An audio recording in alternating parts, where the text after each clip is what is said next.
What's going on today, guys? Just kind of playing around, little chat for you. See what's happening today. I love that song. 2025 on a Tuesday, and it's warming up.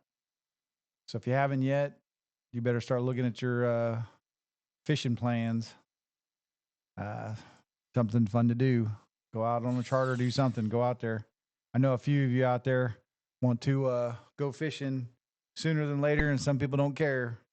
I promise you, once you catch that big one, you will be addicted to the fishing lifestyle. So, okay, so we'll get jump right into it. See what's happening today. I was just kind of looking around, trying to find stuff that are just you know picking at whatever's going on. Hold on, just a second. Let me see if I can.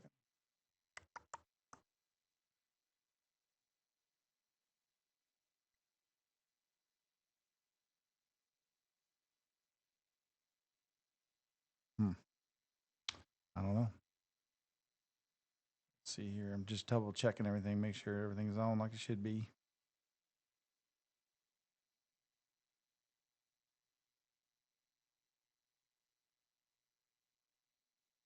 Okay.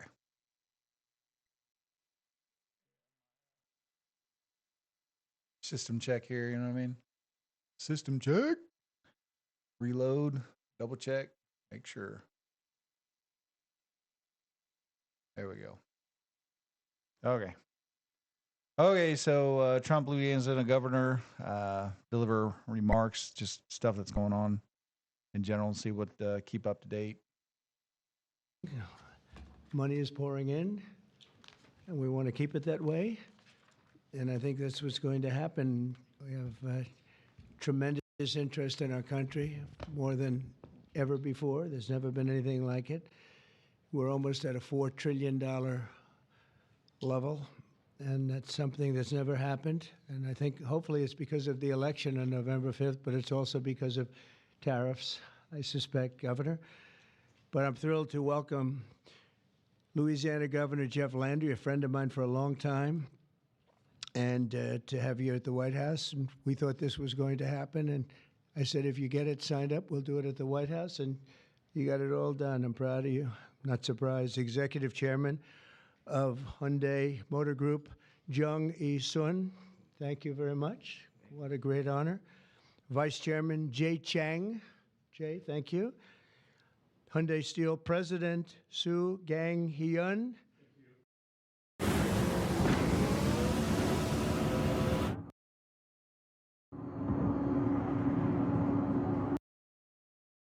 Thank you very much, President. That's big stuff.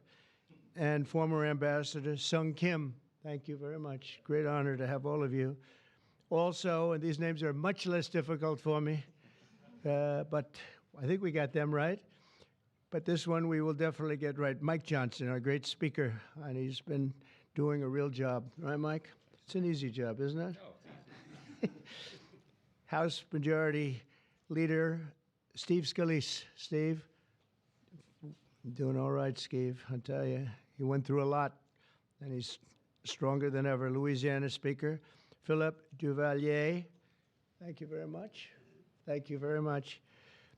Senate President Cameron Henry, State Representative Ken Brass, State Senator Annie Lambert, and Ascension Parish President Clint Coint-Ment. Thank you all very much. Thank you very much. Great honor. Great to have you with us. Today we're delighted to report that Hyundai is announcing a major $5.8 billion investment in American manufacturing. In particular, Hyundai will be building a brand new steel plant in Louisiana, which will produce more than 2.7 million metric tons of steel a year, creating more than 1,400 jobs for American steelworkers. And then there'll be major expansion after that.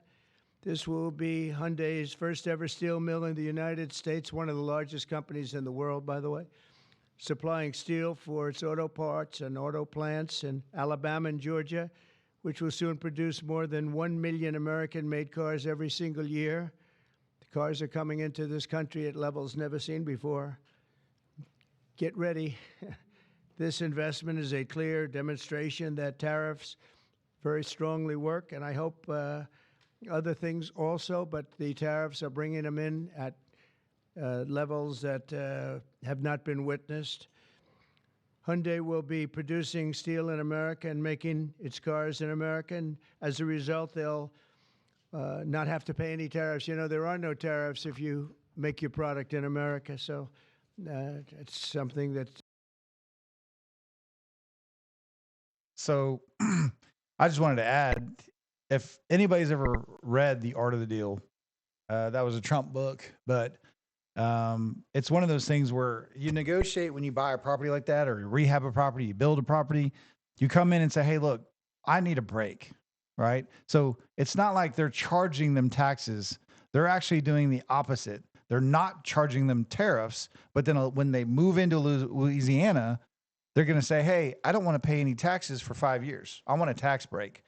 So you could imagine how many sales they'll have and not have to pay sales tax, or they'll not have to pay property tax. They don't, I mean, it's the art of the deal in the background.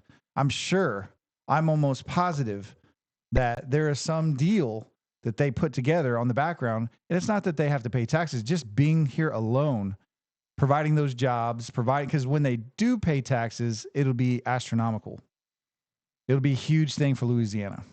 Big deal. So, and then you got to ask yourself, why Louisiana versus, and everybody's heard that every state has its own policy. Every state has its own deal. Everybody negotiates different. That's why some people you always hear, hey, they're moving out of this state, going to that state, because each policy in state are different.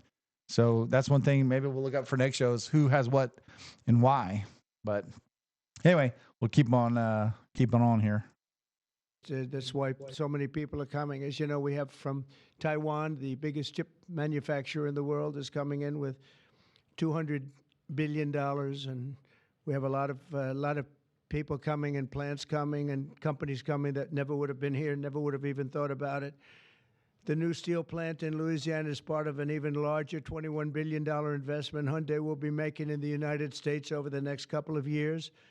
The company will also be massively increasing its auto manufacturing in Georgia and investing billions of dollars in advanced American technology companies. And what I'd like to do is I'd like to ask the executive chairman to say a few words, and it's a great honor to have Hyundai, a truly great company. Thank you very much. Thank you very much.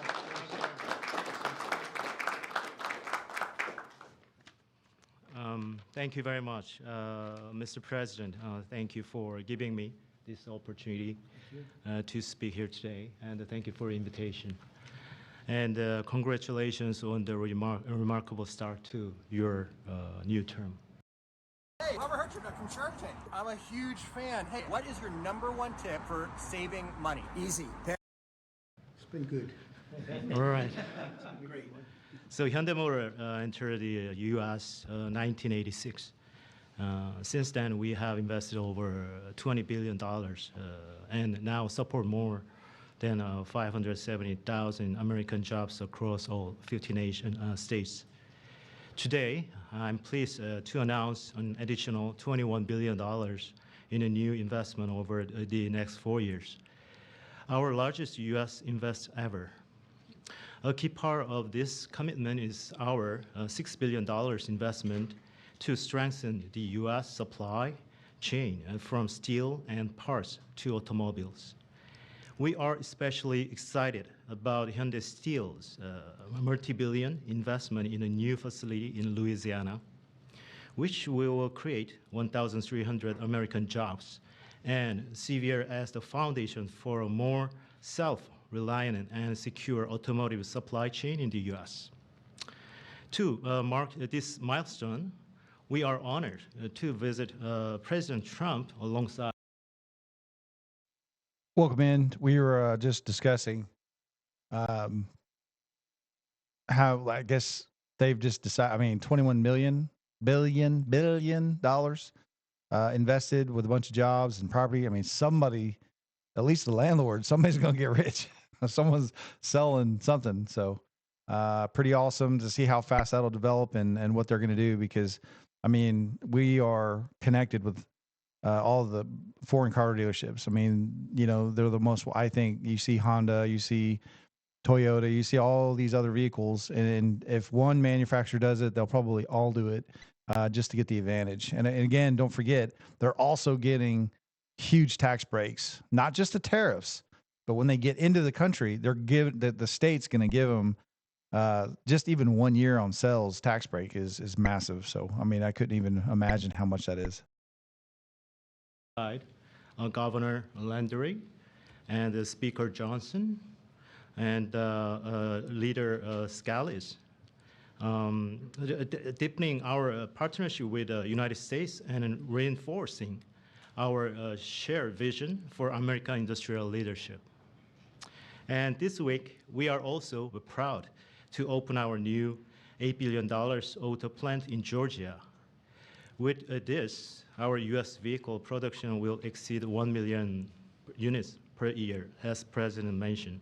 Our decision to invest in Savannah, Georgia, creating more than 8,500 American jobs, was initiated during my meeting with President Trump in Seoul in 2019. That's right. Yeah, and after that, 2020 in Davos, I mentioned about the new plant.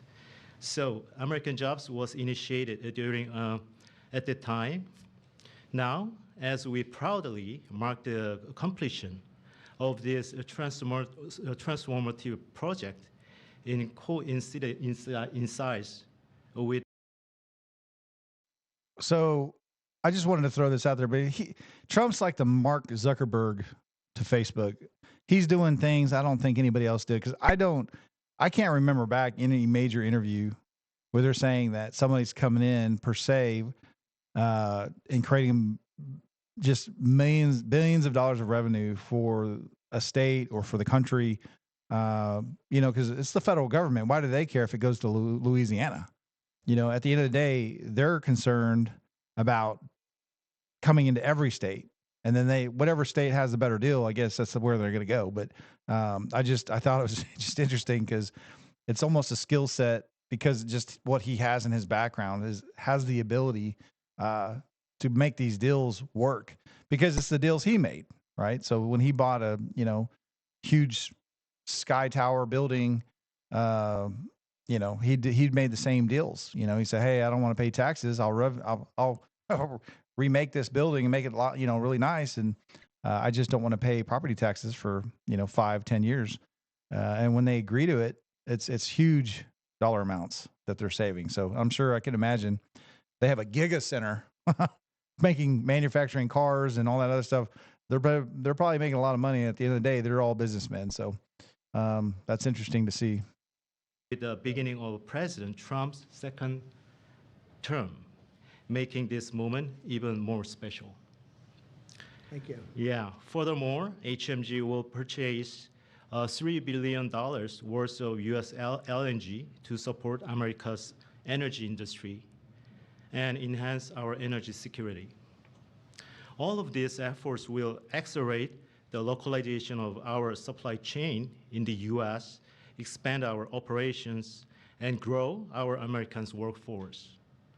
With your leadership, Mr. President, Hyundai Motor Group is proud to be a stronger partner in America's industrial future. I'd like to personally invite you to visit one of our state-of-the-art manufacturing facility and see firsthand our commitment to the United States and our American workers. Right. So thank you to our American partners and employees and communities. We are really proud to stand with you and proud to build the future together. Thank you. Thank you very much. I thought maybe we have our great speaker, and we have two very good friends, Mike and Steve, and you come from a certain state that we're talking about right now that we love, and I've done very well there. I've always won by a lot. I love that state, so I was happy to hear about it. That's why I said, come on over. But Mike, would you and Steve like to say a few words, please? Sure. I dare you to let me build you a completely free e-commerce store, preloaded. Thank you, Mr. President. We're excited. It was mentioned earlier what a great start we've had to your second term, and we're just getting started. Everyone should know that. There'll be more of this because it's the policies that are bringing about the great growth, and it's about leadership. And we have a strong new leader back in the White House, and it makes a big difference because everybody around the world is seeing that, and everyone around the country is applauding it. We were on district work period last week, and Steve Scalise and I and our colleagues were traveling around the country doing campaign events, raising money, doing all the things that are necessary to ensure that we keep the House majority for the Republican Party. And I'll just tell you, I was in multiple states over the last week, and everywhere I went, Mr. President, people are excited. There's this great sense of relief, almost euphoria out there, because they know that America's back. This is the America First agenda. We're so grateful for these great friends with Hyundai to invest in Louisiana. We have extraordinary leadership on the state level. And leadership makes a big difference. We're so grateful to be a part of this. We want to tell you all this is a great investment in Louisiana and in America. More to come. Thank you so much. Steve? Well, thank you again, Mr. President, for opening up the White House to this great group. Governor Landry has brought the same kind of energy to the governor's mansion in Louisiana that President Trump has brought to the nation in the White House. You know, some people marvel at President Trump's stamina. Over the weekend, both Saturday and Sunday, we spoke by phone on some different legislative initiatives that we're working on with Speaker Johnson to continue moving the agenda forward. Those very things that President Trump ran on, he's delivering for the American people. And this announcement by Hyundai is one more example of how that agenda that President Trump ran on to make America first again is working for the American people. When you talk about 1,300 plus really good jobs in Louisiana, those are all American workers. That's billions of investment coming in from Hyundai into the United States that would not have been here without President Trump's leadership. And I think people know that, they see it. It's been a long time coming, but we applaud the work that Hyundai is doing with Governor Landry to come to our state. But for President Trump, we're seeing this all across the nation, and we're just getting started. A lot more to come, Mr. President. That's very nice. Thank you. Thank you very much. Do you have any questions, please? Yeah, please. The size of the investment, partly because of tariffs. On April 2nd, the reciprocal tariffs will go into effect. Is it truly reciprocal? Are there some countries that might get a break or some sectors that might get a break? Well, I may give a lot of countries breaks, but it's reciprocal, but we might be even nicer than that. You know, we've been very nice to a lot of countries for a long time, but I call it Liberation Day. April 2nd is Liberation Day. But today, as you know, we did something with respect to Venezuela. You heard about that, and that will be quite important. We'll be announcing some additional tariffs over the next few days, having to do with automobiles, cars, and having also to do a little bit with lumber down the road, lumber and chips. We're going to get all those chip companies coming back. They're already coming back without even doing it. So it's been very good. But we'll be announcing some others. But for the most part, April 2nd will be a big day. That'll be reciprocal day. And we'll be bringing some of the money back that's been taken from us. Let's be nice by using the word taken. I don't want to use a stronger word because these guys are professional politicians and they don't like to hear those words.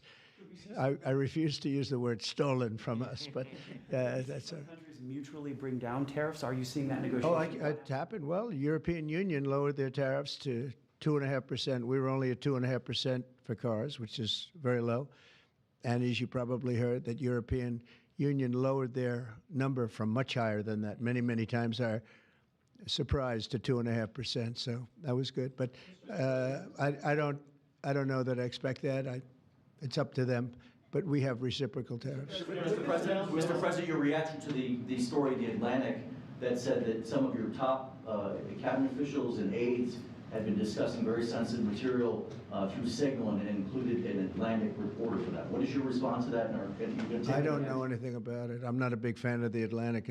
To me, it's a magazine that's going out of business. I think it's not much of a magazine, but I know nothing about it. You're saying that they had what? They were using Signal to coordinate on sensitive materials and Having to do with what? Having to do with what? What were they talking about? with the Houthis. The Houthis? You mean the attack on the Houthis? Well, it couldn't have been very effective because the attack was very effective. I can tell you that. I don't know anything about it.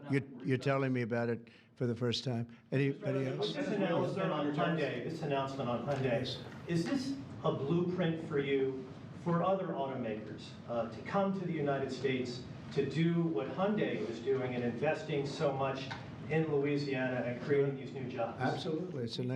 That's a nice question from you. That's a shocking question, how nice it is, huh?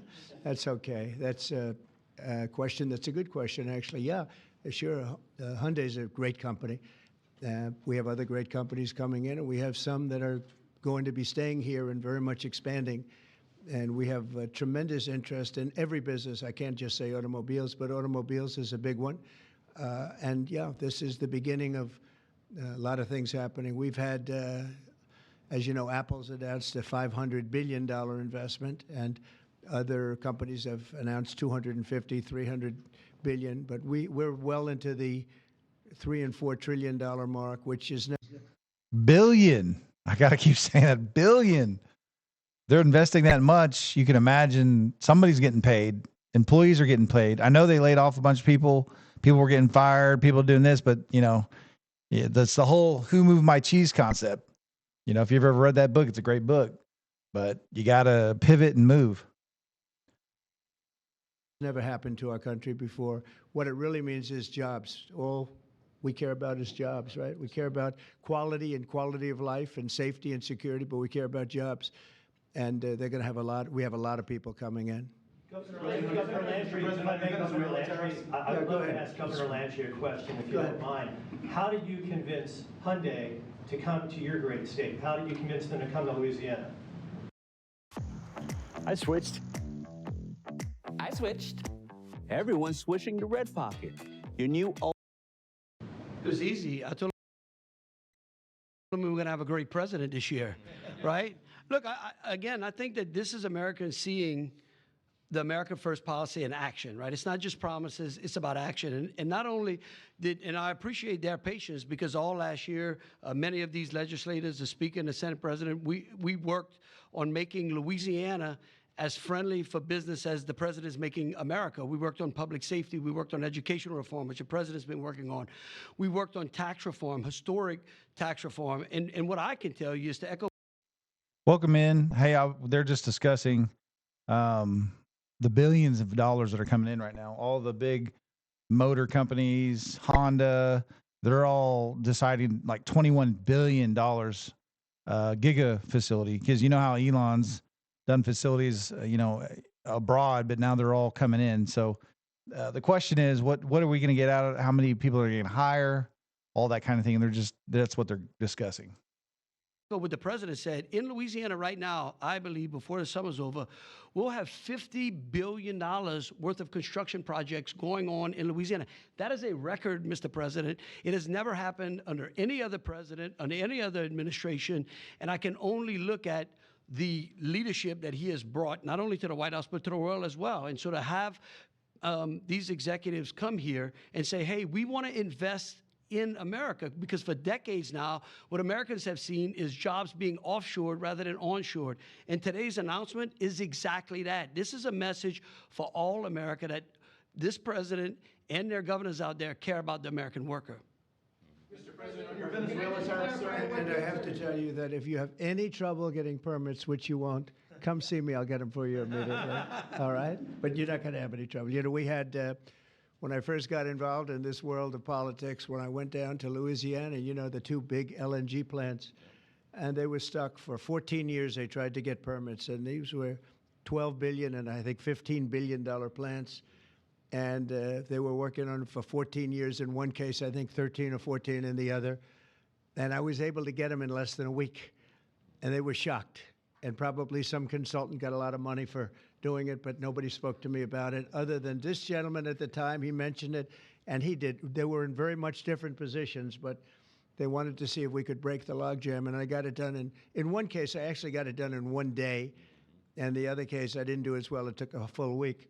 And they built, and they're up, and they're very successful now. That was a long time ago, but we got it done immediately. You'll have no trouble getting your permits, I guarantee. These people you're dealing with are top of the line. Okay, but just in case, call me. On the Venezuela tariffs that you announced earlier today, sir, yes. You said it's 25% for any country that does business That's with right. Venezuela. If they buy their oil from Venezuela, they have to pay a 25% tariff to do business with the United States. Is that on top of existing tariffs? So, for example, China buys a Yes, lot of that oil. would be on top of existing. 45% That would tariff mean, on China yep, next week. that's on top of existing. Okay, so that's the first I've heard where he's actually going on the offense now. Sounds like, hey, if you're going to do business with them, we're going to add taxes for anything you do business with us. How does that work? I mean, who's tracking all this stuff? You got to ask who's going to be keeping record of everything everybody's doing. Is it just big contracts? I mean, a lot of these deals could happen over an email. So how do you know who's doing what and who's buying what? I could imagine that's a job. Whoever's doing that.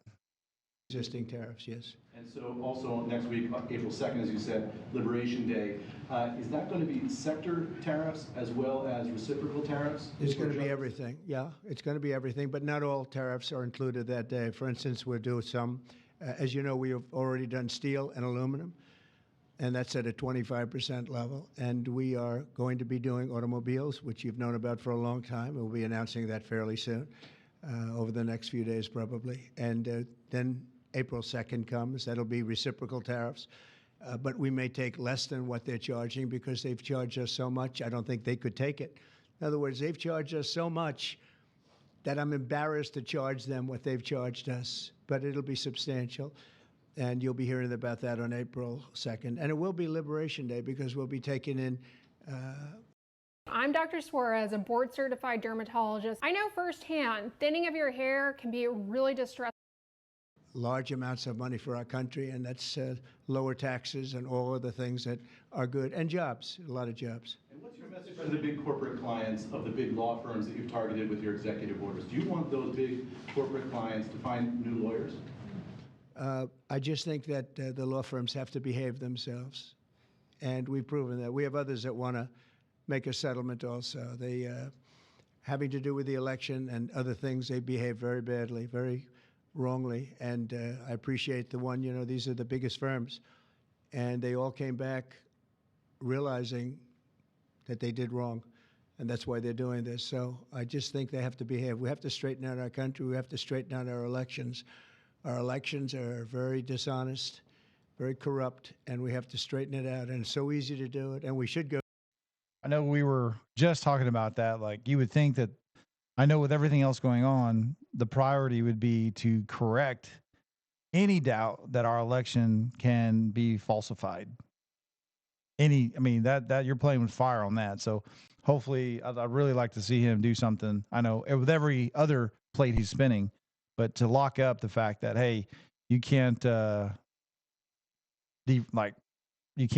be fraudulent on the election thing. Like, that should be something that's, like anything else, you got to provide this. I mean, there is no doubt in anybody's mind that the elections are sound, ever.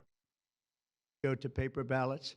We should go to one-day voting. We should go to voter ID. And just one other thing, proof of a thing called citizenship in the United States. Wouldn't that be nice? How simple does that sound?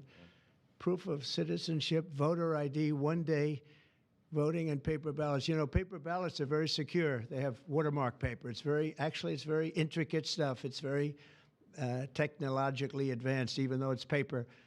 And you'd have no trouble. You wouldn't have dishonest elections, and you'd have them all done by 10 o'clock in the evening. France went to that, and not that I want to copy anybody, but many others have also. And they had 38 million votes, and it was all done at 10 o'clock. They had a winner, they had a loser. That was it. Nobody was complaining.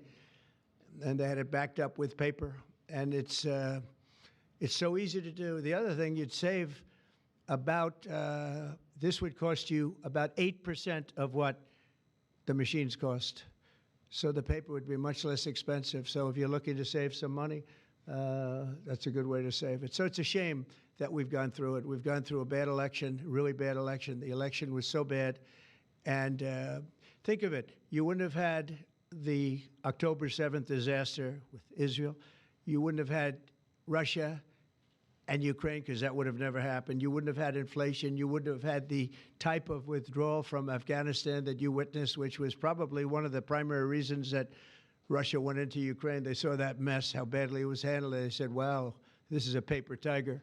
That was handled by incompetent people. But that wouldn't have, we would have been out but we would have kept Bagram, the big air base, which is 1 hour away from China where they make their nuclear weapons. Would have been nice to have it, but now, you know who has it now? China has it. And so an honest election, and we wouldn't have had inflation.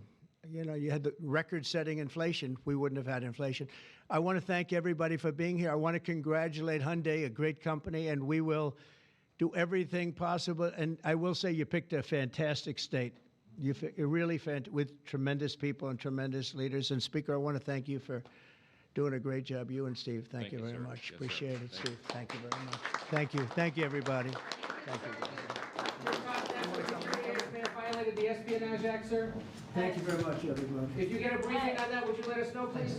Thank you. Thank you. Good to see you. Thank you.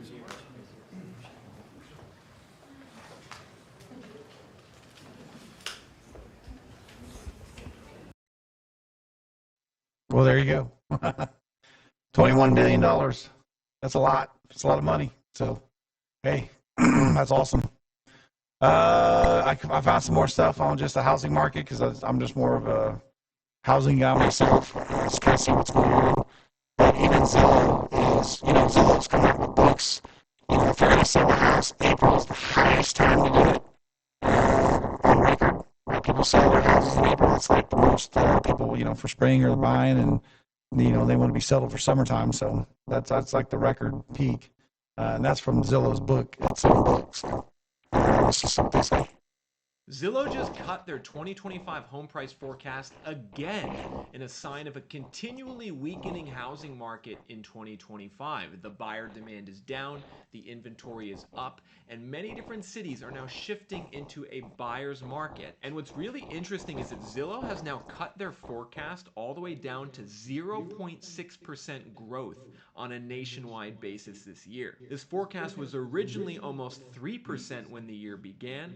However, they've cut it 2 months in a row, and Zillow is now actually forecasting home value declines in almost 250 metros across the country. And the ultimate driver of these downward price forecast revisions is rising inventory levels. The supply is skyrocketing, and this higher supply is now causing sellers to cut the price. For instance, we now have the highest price cuts in the housing market in over a decade, according to Altos Research. They're showing that 34% of single-family listings have taken a price cut this month. That's the highest price cut rate we've seen in over 10 years. And by and large, these price cuts are highest in the pandemic boomtown states. We're talking areas like Florida, Texas, Arizona, and Nevada. That's where sellers are getting really desperate to cut the price. Let's take a look at this, everyone. The price cut rate in Arizona is now 36% of all listings. This was as of February 2025, according to data available on Reventure app from Realtor.com. That was the #1 price cut rate of any state in the U.S. Number 2 was Florida at 31%. We're also seeing the price cut spread to an area like Georgia. We're now at a 24% price cut rate in Georgia, the highest rate in a decade. And we're now up to a 24% price cut rate in Nevada. And so it's these areas in red where the sellers are getting more desperate to cut the price, while in the areas in blue, the sellers aren't quite as desperate. I'll touch upon these states a little later in the video. But I think the ultimate issue for home buyers here in 2025 is that while higher price cuts and higher inventory is good news, I think a lot of you guys out there look at these initial price cuts and you're not impressed. Because a lot of sellers are still overlisting their homes at ridiculously sky-high valuations and then doing, let's just say, a $10,000 price cut or a $20,000 price cut, maybe lowering it from $600,000 to $580,000 or $400,000 to $390,000. And that's simply not enough to get home buyers excited in this market, because the affordability constraints are the worst we've ever seen. We're in the biggest housing bubble of all time when you look at prices and payments relative to income and inflation.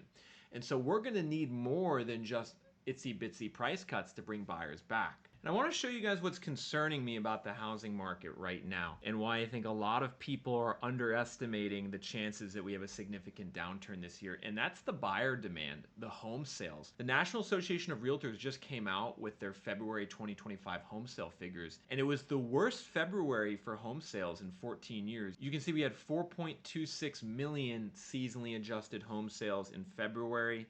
They take the amount of actual homes sold in February, times it by 12, and adjust it for seasonality. Well, last year was 4.31 million, so we were down from last February. And this was actually the worst February for home sales since 2011. And really was that 2008 through 2011 crash, which is the only recent comparison in terms of how low the buyer demand is. So if you're a buyer out there and an investor trying to understand this housing market, understand this. The demand is still way down, and it's actually still continuing to drop on a year-over-year basis. And I think the market right now is kind of a waiting game for housing. You know, the demand is down, and the listings and price cuts are up, but we're still in this kind of standoff of sorts between buyers and sellers, where a lot of sellers still think they can get top dollar for their home. They don't seem to realize that the market has shifted down. And for a lot of these sellers, it's going to take months and months of their homes sitting on the market before they really decide to cut the price in earnest. However, the good news for you guys out there is that values are actually dropping in quite a few states right now. Zillow recently updated their February 2025 home value figures, not just their forecast, but their actual price growth figures for the month. And we saw declines happen in about 6 to 7 states. So if we head to Reventure app and go to the data point home value growth month over month, we could see it's these areas in blue where values dropped in February on a seasonally adjusted basis. So it's states like California, Arizona, Colorado, Texas, Georgia, Florida, and interestingly, prices also went down in Vermont, and they went down in Hawaii. So we have true and real value declines occurring in these markets. I think California is the interesting one. California was holding on strong for a while there, but recently inventory has really spiked, and there's some downward price pressure. I'm sure you guys aren't surprised to see Florida on the list. Arizona is now seeing price cuts. Additionally, Washington, D.C. is seeing values go down, and of course, Texas is going down. And then you have Oregon, Washington, and North Carolina right on the cusp of values dropping. And I think values could drop by more in 2025 in a lot of these. We definitely need to see the value go down, and it needs to go down to almost 100%. 100%. When you double something like that, it has to go down. Like I said, why would you, and like I said, they're going to do tactics like give you a 2% interest rate. That's not going to do anything for an overpriced house. Why would you still pay an overpriced house at a low interest rate? So I know we kind of talked about that before, but he's kind of saying the same thing. He's starting to slow the decline because here in a little bit, I'm still getting notifications on Zillow how all these houses, commercial properties are starting to cut, and they're getting nervous because they know, hey, you know, that dream of doubling your house is over. So let's start cutting and sell the house before you get holding the bag. And most of the time, they're just going to invest in the stock market anyway.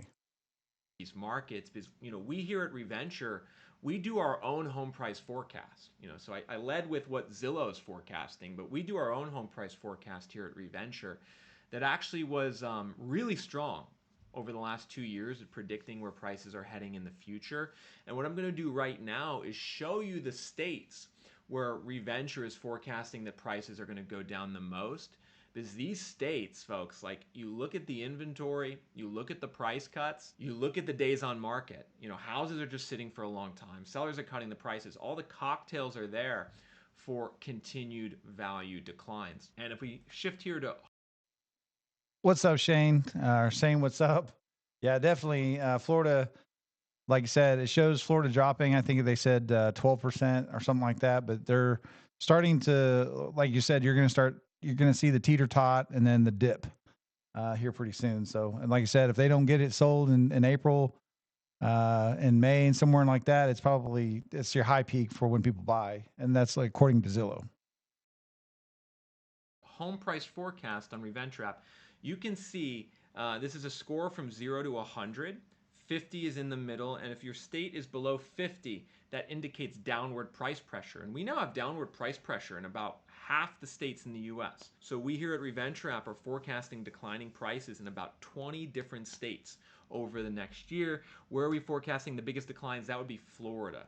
Our price forecast score is down to a 36 out of 100 in Florida. You can see 3 years ago, we had Florida at a 76 out of 100 during the peak of the bubble, but it's since deflated to a 36. This indicates a heavy buyer's market where prices are already dropping and will continue to drop in the future. Additionally, Texas has the second lowest score, a 38 out of 100. You can see our price forecast in Texas is continuing to get more bearish here at ReVenture. And the way that we come up with this forecast is by looking at the recent appreciation trends in the Also, too, I just wanted to add, as this drops, the rentals will start getting more competitive too, because obviously high rent versus high housing, right? As the housing comes down, so will rental.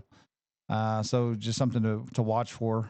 You may try to do smaller contracts just to see what's going into this next year. You don't want to get stuck paying overpriced rentals and you're stuck.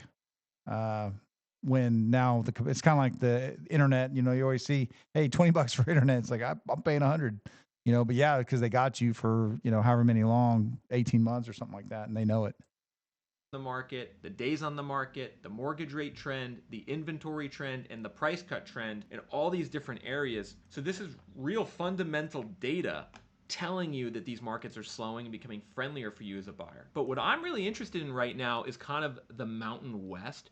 We're seeing Colorado, Utah, Arizona all really start to slow. All of these markets now have a score below 40, where we're officially forecasting declining prices in 2025. Additionally, Oregon and Washington are also starting to slow. Watch out in these markets in the Pac Northwest. And we also have California and Nevada. These markets are still technically stable on the ReVenture forecast at a 45 out of 100, but they're definitely trending down. Nevada in particular, Nevada was actually at a 53 out of 100 in September. Now it's at a 45, and that's due to rising inventory in Nevada. But of course, we're not seeing the shift to a buyer's market happen everywhere in the US. It's primarily concentrated in the South, Southeast, and now the Mountain West, where we're seeing buyer-friendlier situations. However, in the Northeast and Midwest, we still have very tight housing markets. And so if you are someone in the Northeast or Midwest, or you're from there originally, understand that in Illinois, New York, Connecticut, and New Jersey, those type of states, prices are still going up and will continue to go up in the future, because you can see our ReVenture score for Illinois is a 59 out of 100. That's one of the highest that we have in the US. Why are we bullish on Illinois real estate in 2025? Well, there's simply no inventory. Listings in Illinois have dropped from 42,000 before the pandemic to only 16,000 today. So there's an acute housing shortage in Illinois. There's also an acute housing shortage in New York, where listings have dropped from 50,000 down to 28,000, and there's really been no recovery in inventory the last 3 years. I want you folks to compare that to a place like Florida, where the inventory has exploded through the roof and is at the highest level in a decade. And I think what a lot of you guys should do out there is recalibrate your expectations for where prices are going to go up in the future. It's going to be a reversal of what we saw kind of during the pandemic. We're going to see outperformance here in the Midwest and Northeast, and we're going to see underperformance in the South and Mountain West. That's the trend that's kind of taking over the housing market right now. And I think it's going to be a trend that lasts for the next 2 or 3 years. I think an interesting question to ask is, what would need to happen to cause home prices to drop by a lot, like 20%, 30% declines? Well, in the last housing crash, 07 to 2012, prices went down 25% nationally, and they went down, say, 50% in Florida and Arizona. What would we need to see for that to happen again? Well, we're already seeing the technical indicators point in that direction, right? Higher price cuts, higher inventory. But truly, to see a massive crash, there needs to be an accompanying recession with large job losses. The only other 2 times in U.S. history where we've had a national housing crash, 2008 and then the Great Depression in 1929, the unemployment rate in those situations skyrocketed above 10%, and there was a lot of forced selling on the market. And so to see a 30% drop in value, there needs to be an accompanying recession. And to understand this point further, everyone, about how the economy impacts the housing market, I want you to take a look at this graph looking at the non-farm payroll growth in Florida. It's basically how many jobs are being added year over year. And you can see today, non-farm payrolls are up 1.4% in Florida year over year. Prior to the pandemic, that was around 2%. So there's been a big slowdown in job growth in Florida. However, there's still positive growth. Now, compare this to the last crash, 07. You could see payrolls in Florida started dropping in late 07. They started contracting. But then by February, March 09, Florida lost 7% of its jobs year over year, right? And that's what made that last downturn so bad in Florida.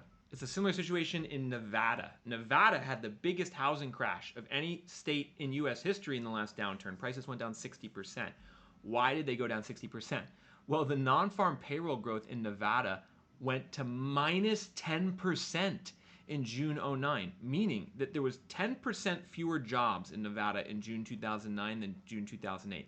Think about what that level of job losses does to the housing market in terms of defaults, foreclosures, evictions, people being forced to sell. Now, fast forward to today in Nevada, non-farm payroll growth has really slowed. We're only at 0.9% growth year over year, kind of similar to where we were at in late 2007. So the question is, are we going to see these non-farm payrolls go into negative territory, and are we going to see the big job losses? One more interesting one to look at is California. In California, you could see non-farm payroll growth has slowed to basically flat. Payrolls only went up 0.1% year over year in January in California, meaning there's no more growth in jobs in California. Now, that's pretty similar to what happened in early 2008. California's job growth went flat, and then it just careened off a cliff and went to minus 7% in August 2009.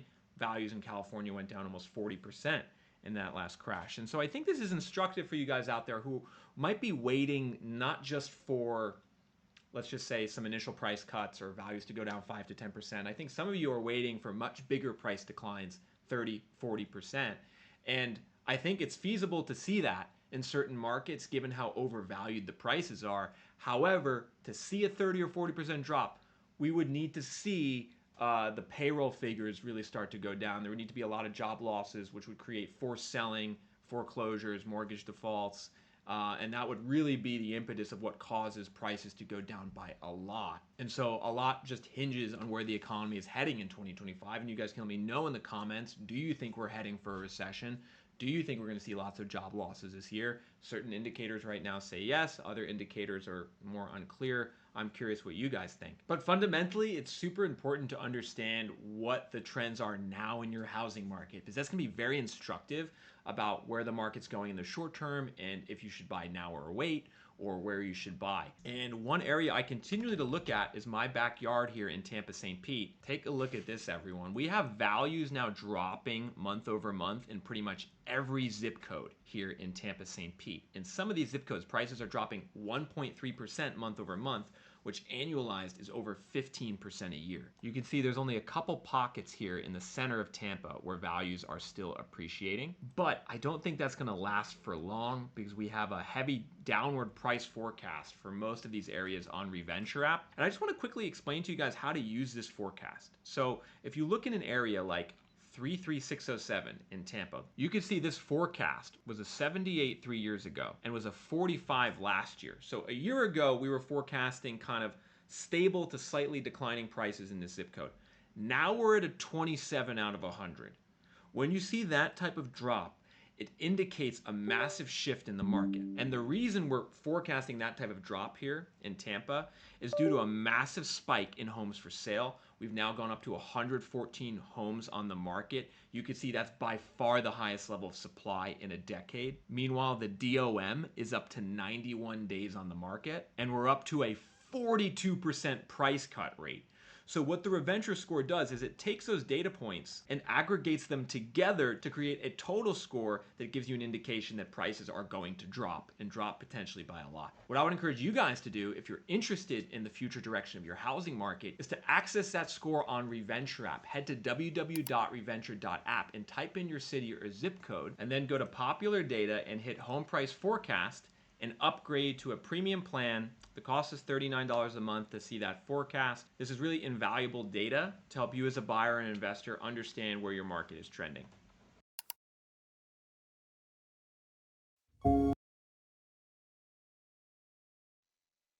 Well, data shows, right? But like I said, everybody is hoping for the crash because, like I said, everything's overpriced right now.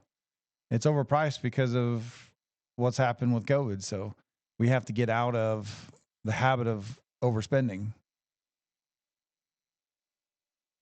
Okay, so this is Trump actually executive order lower home prices, which I'm not sure how he can do that. Like I said, I don't know exactly what wand you can wave to just make that happen. But let's see what they say.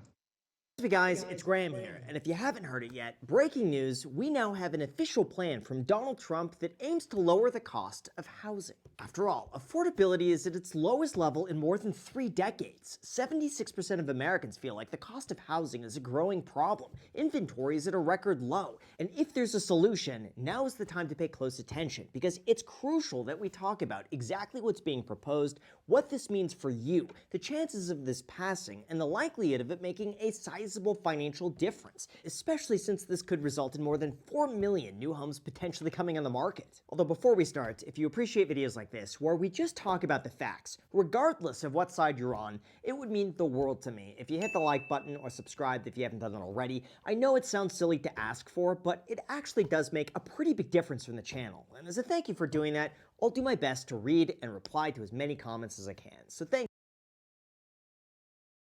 so much, and also a big thank you to Policy Genius for sponsoring this video.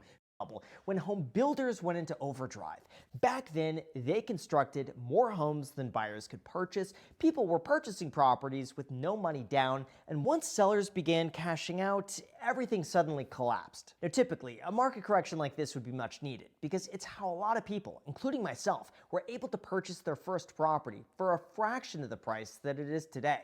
But here's the catch. Even though the housing market eventually recovered, home construction never fully bounced back to pre-2006 levels. So with fewer homes being built and more people jumping in the markets, home prices started creeping back upwards until COVID hit and everything went haywire. Like, as I'm sure you've seen throughout 2020 and 2021, mortgage rates hit their lowest point ever in history, making it incredibly easy to finance a home. This meant that a sizable portion of the housing market had been bought by people with really low interest rates who refused to move, because if they did, their payment would increase by more than 50% now that rates have gone back up. This is what's known as the lock-in effect, and when you combine that with the fact that home building still has not caught up to where it was 20 years ago, you have the perfect storm to keep inventory low, prices high, and places like this renting for $1,400 a month. So what's the solution, and where do we go from here? Well, according to Trump's plan, there are 3 items that would bring down the cost of housing, with the first being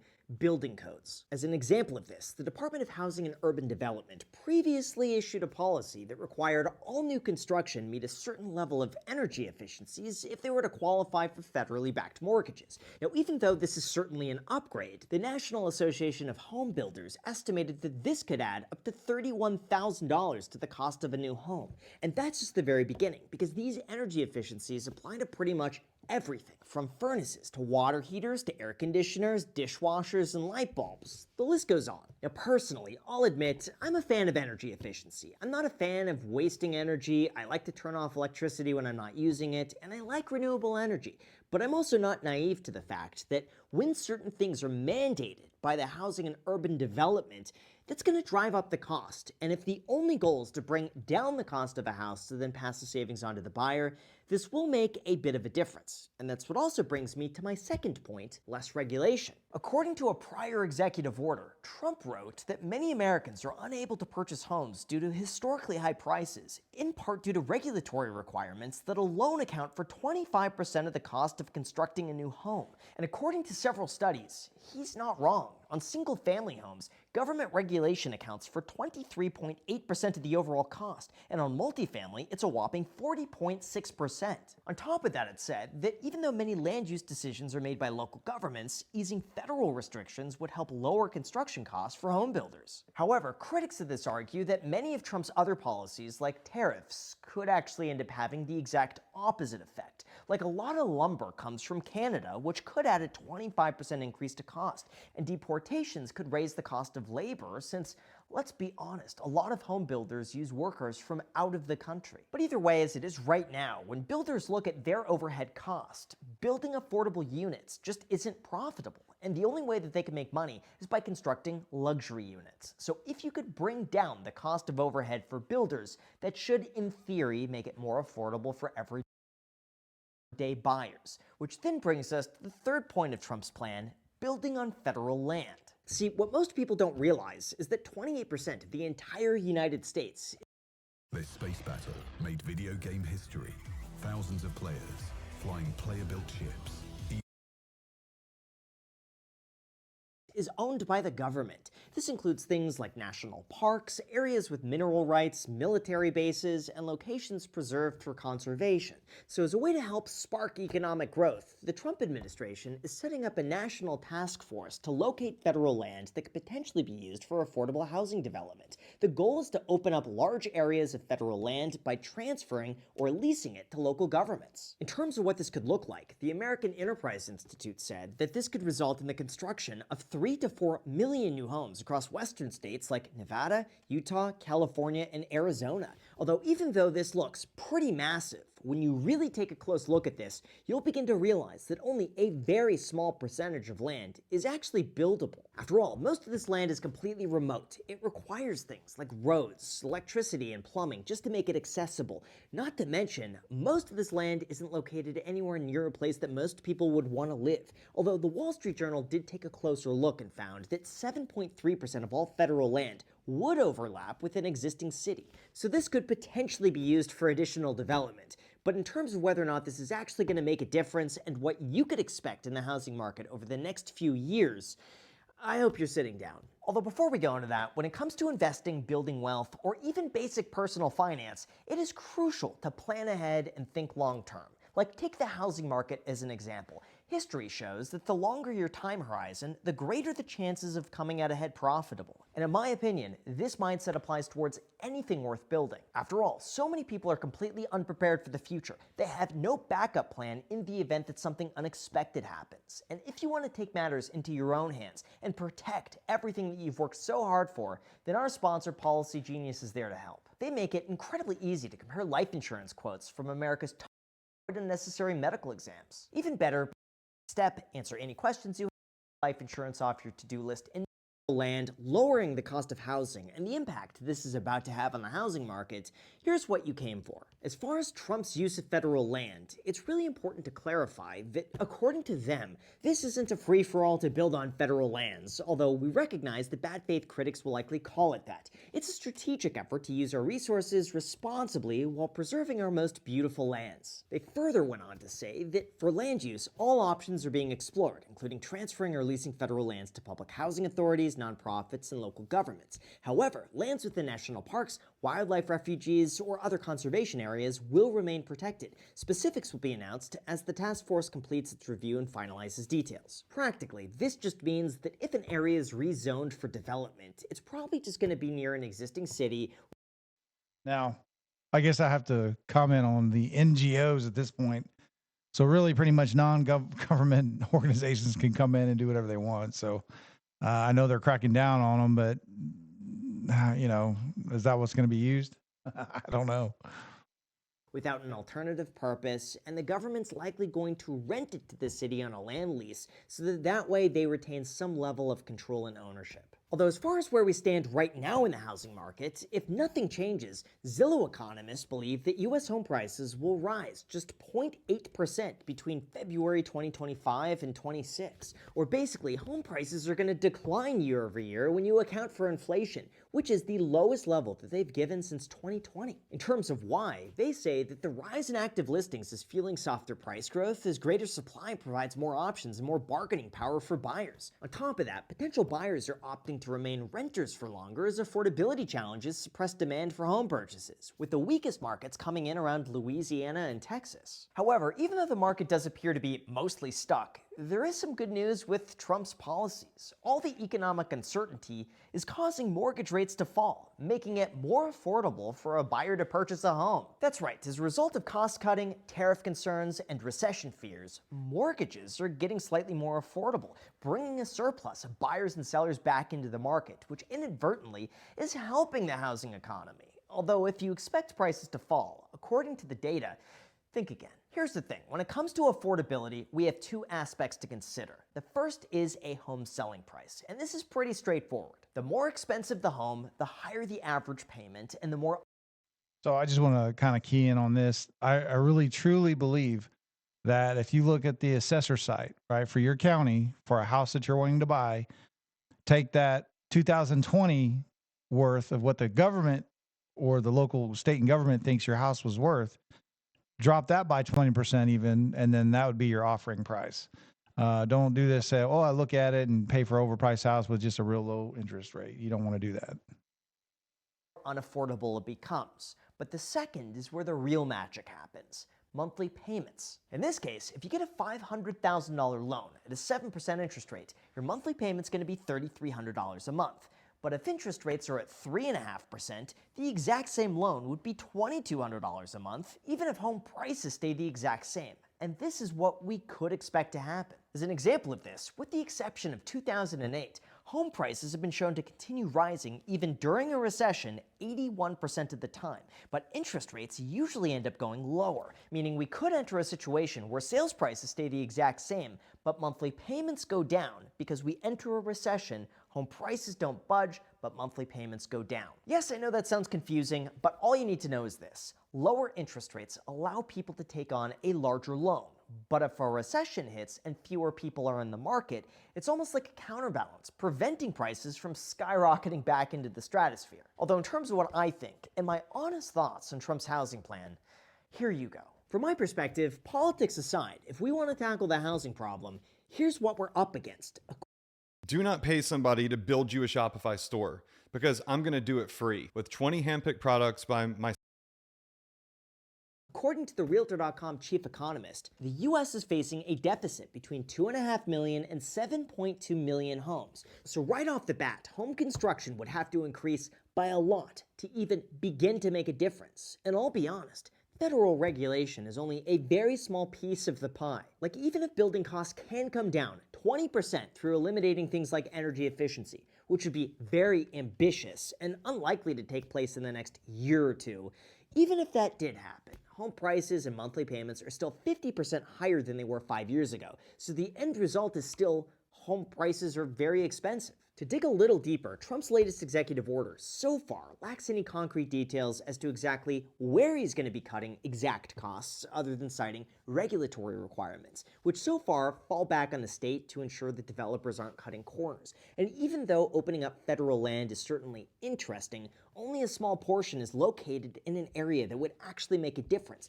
Like, take a look at Las Vegas. There is no shortage of land available as it is. And federal land throughout California is mainly hillside.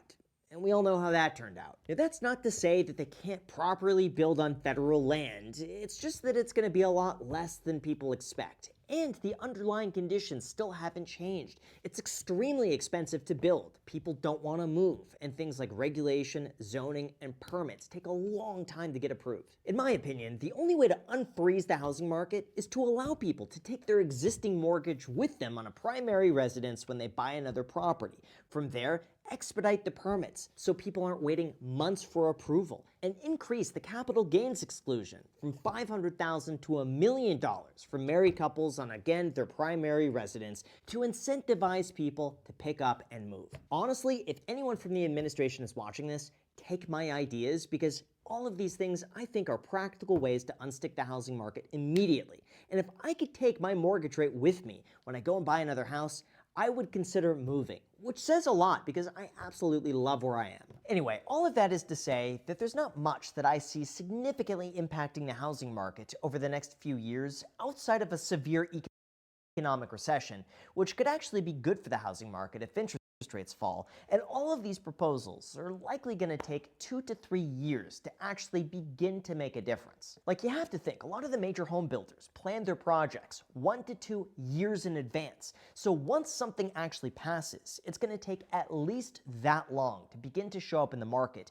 assuming they actually pass those savings on to the buyer. That's why I think if you want an immediate incentive, it has to be to take your existing loan with you or a larger capital gains exclusion to incentivize people to sell.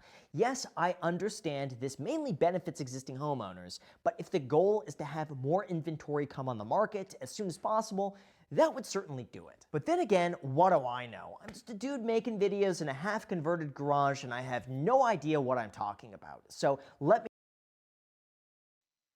Well, okay. So he's thinking it's going to take a while, at least for the improvement. So the crash is coming. That's all. It's just what I keep coming back to. Zillow flip-flops house on home prices. Pensions will vanish overnight. So let's see what this dude says. He's a real estate mindset guy. Let's see what he Yeah, so I just lost my job, my day job, my main job.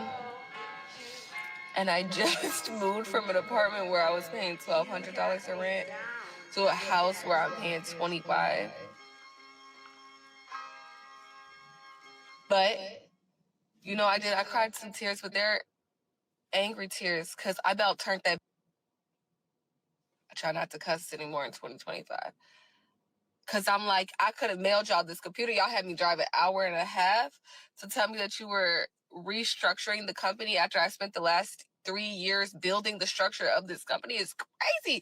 But anyways. If you're going to buy a house during the worst mathematical time in history, both with price and payment, you'd better understand what you're doing, and more importantly, what to expect in the future, especially if you're under 40 years old and have never ever gone through a real recession before. For example, do you guys know what QT is exactly? The Fed has been doing it since March of 2022. And what happens to the labor market once a recession hits? Now, most people just use Zillow to understand what's happening in the housing market. Well, Zillow has once again flipped on home values and prices and are now essentially saying there will be no home price growth in 2025. So today we're going to do a comprehensive review on the housing market and what Zillow is saying exactly, followed by a breakdown of what's happening in the economy with small businesses. Now, our ending segment is going to be on the continuing battle against property tax fraud and apathy, as we discuss the CP lie and we show you guys how much and how many pensions are really at risk, and essentially how each school district is really just bankrupt. And a welcome back to Real Estate Mindset. Happy Monday evening. Mitch Vexler, thank you for being here. How are you? Good. I just want to add on to something you just said. It's not just price and payment. It's price, payment, tax, insurance, and what if. Well, to explain the what if. What if your spouse loses a job? What if you get fired? What if natural disaster occurs in your area? All these things are what ifs, but they're big what ifs. Flooding, insurance, the roof, the AC, the foundation of the house. There's so much to know with home ownership that a lot of people don't learn that until they go through it. But unfortunately, everything is so expensive right now. If you guys have to go through an unexpected experience. This is dopamine. This is cheap dopamine. But so is this, and this, and these. And expense, it may be your bankruptcy. We're going to start taking a look at Zillow's home value and sales forecast. Some of the stuff that they're saying, Mitch, is absolutely crazy. And most of what they're saying is that of a narcissist. Zillow's latest forecast predicts soft growth for home values and existing home sales in 2025. Zillow expects mortgage rates to decrease slightly in the near term and remain relatively flat for the remainder of the year. Now, home values are projected to increase by just 0.6% this year. This is a downgrade from the previous expectation of 0.9%, which is interesting because that was February to February. Now it's March to March, where you would expect it to go up, but it's not. They're flipping again and they're going down. And I wonder when they're going to start talking about negative numbers. The rise in listings is fueling softer price growth as greater supply provides more options and more bargaining power for buyers. Now, existing home sales are projected to reach 4.1 million in 2025, reflecting a modest 1.1% increase from 2024. And remember, you guys, 2024 was like a historically low year for transactions. As the home buying season nears, Zillow anticipates a temporary boost in sales during the spring, followed by a seasonal downturn. However, with little relief expected for mortgage rates, existing home sales are likely to remain below pre-pandemic levels until mortgage rates fall to improve housing affordability. So again, you see, they're not going over price. Some downward pressure on home sales is expected to persist. What's interesting to me that Zillow keeps saying that we're going to have more sales this time than we did last year, but they refuse to cite the reason why, when all of the data is actually pointing at sales are going to be even worse in 2025, unless potentially the prices start to plummet, then sales will go up. Now, February 2025, NAR existing home sales not keeping up with growing inventory. And just 3 bullet points here. Existing home sales lifted by 4.2% in February to a seasonally adjusted annual rate of 4.26 million. That's a 1% drop. Unfortunately, they left that part at the end, year over year, according to NAR. Total housing inventory at the end of February increased to 1.24 million units, up from 1.18 million units in January. That's up 17% from a year ago. Now, the median existing home sales price in February was $398,400. They're saying that's up 3.8% from a year ago. Now let's look at Zillow's housing market report for February. Slow competition among buyers flattens out home value appreciation, and this is their February market report. And I'm only going to give you guys the highlights on prices and things like that. Little snippet here. Buyers and sellers didn't, I repeat, didn't jump. So I just wanted to add this. So for pretty much anybody ever looking or doing anything like that, they just want to, again,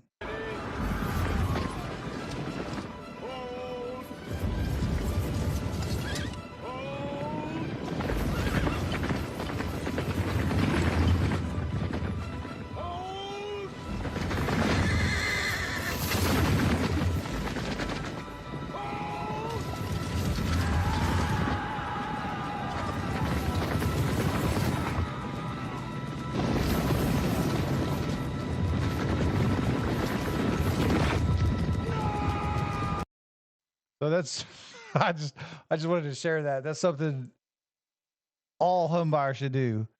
Wait until December, unless it's like a vacation property in the hills or something like that, where it's top notch, primed like snowboarding or something.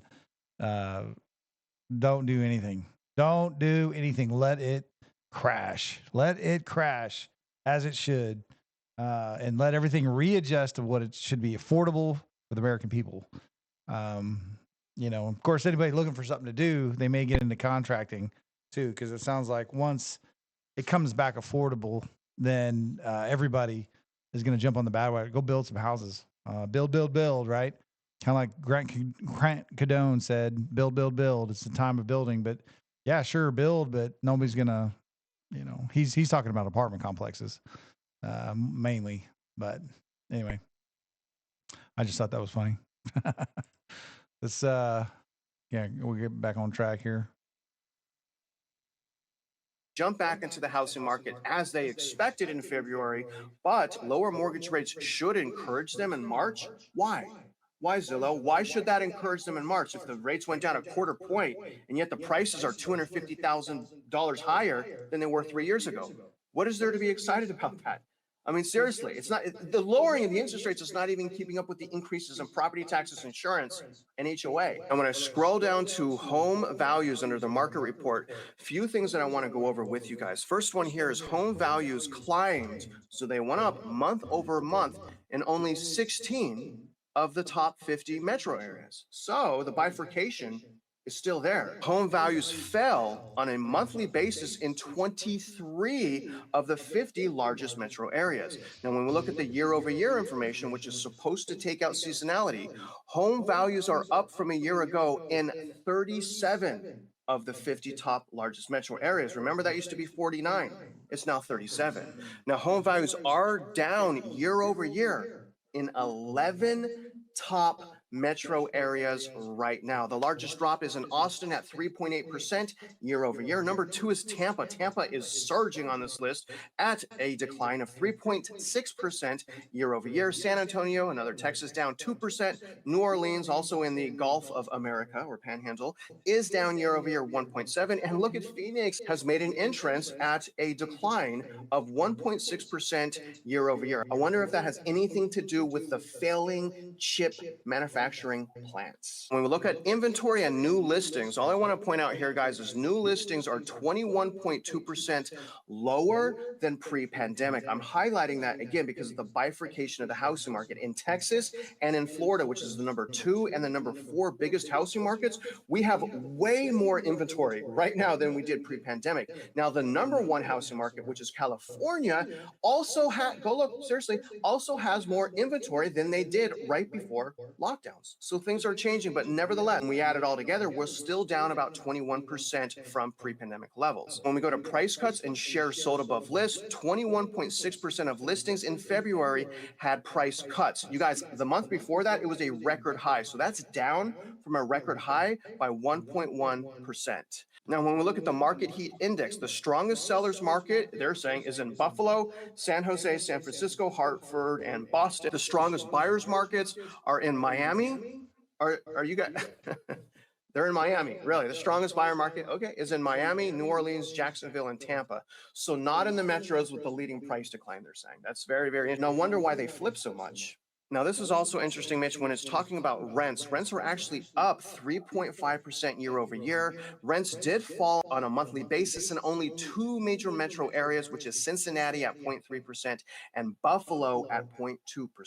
Now, if you guys want to learn how to use the math to find a great deal and not have to lean on Zillow, just go to the Real Estate Mindset Empowerment Center. Click this new course right here on how to do a market analysis. This course helps realtors, investors, and most importantly, future homeowners go from emotionally based purchasing decisions or professionally based cheerleading to understanding the math like an expert analyzer. And here's the course right here. It's an intro to market analysis, how to price your market, how to find wedge, how to find cash flow, and how to make a refined search. Mitch, if a home came on the market today or tomorrow for just $1, right, and it wasn't like a toxic waste dump, I would probably go buy that house right now, even though we're at the front end of a massive recession.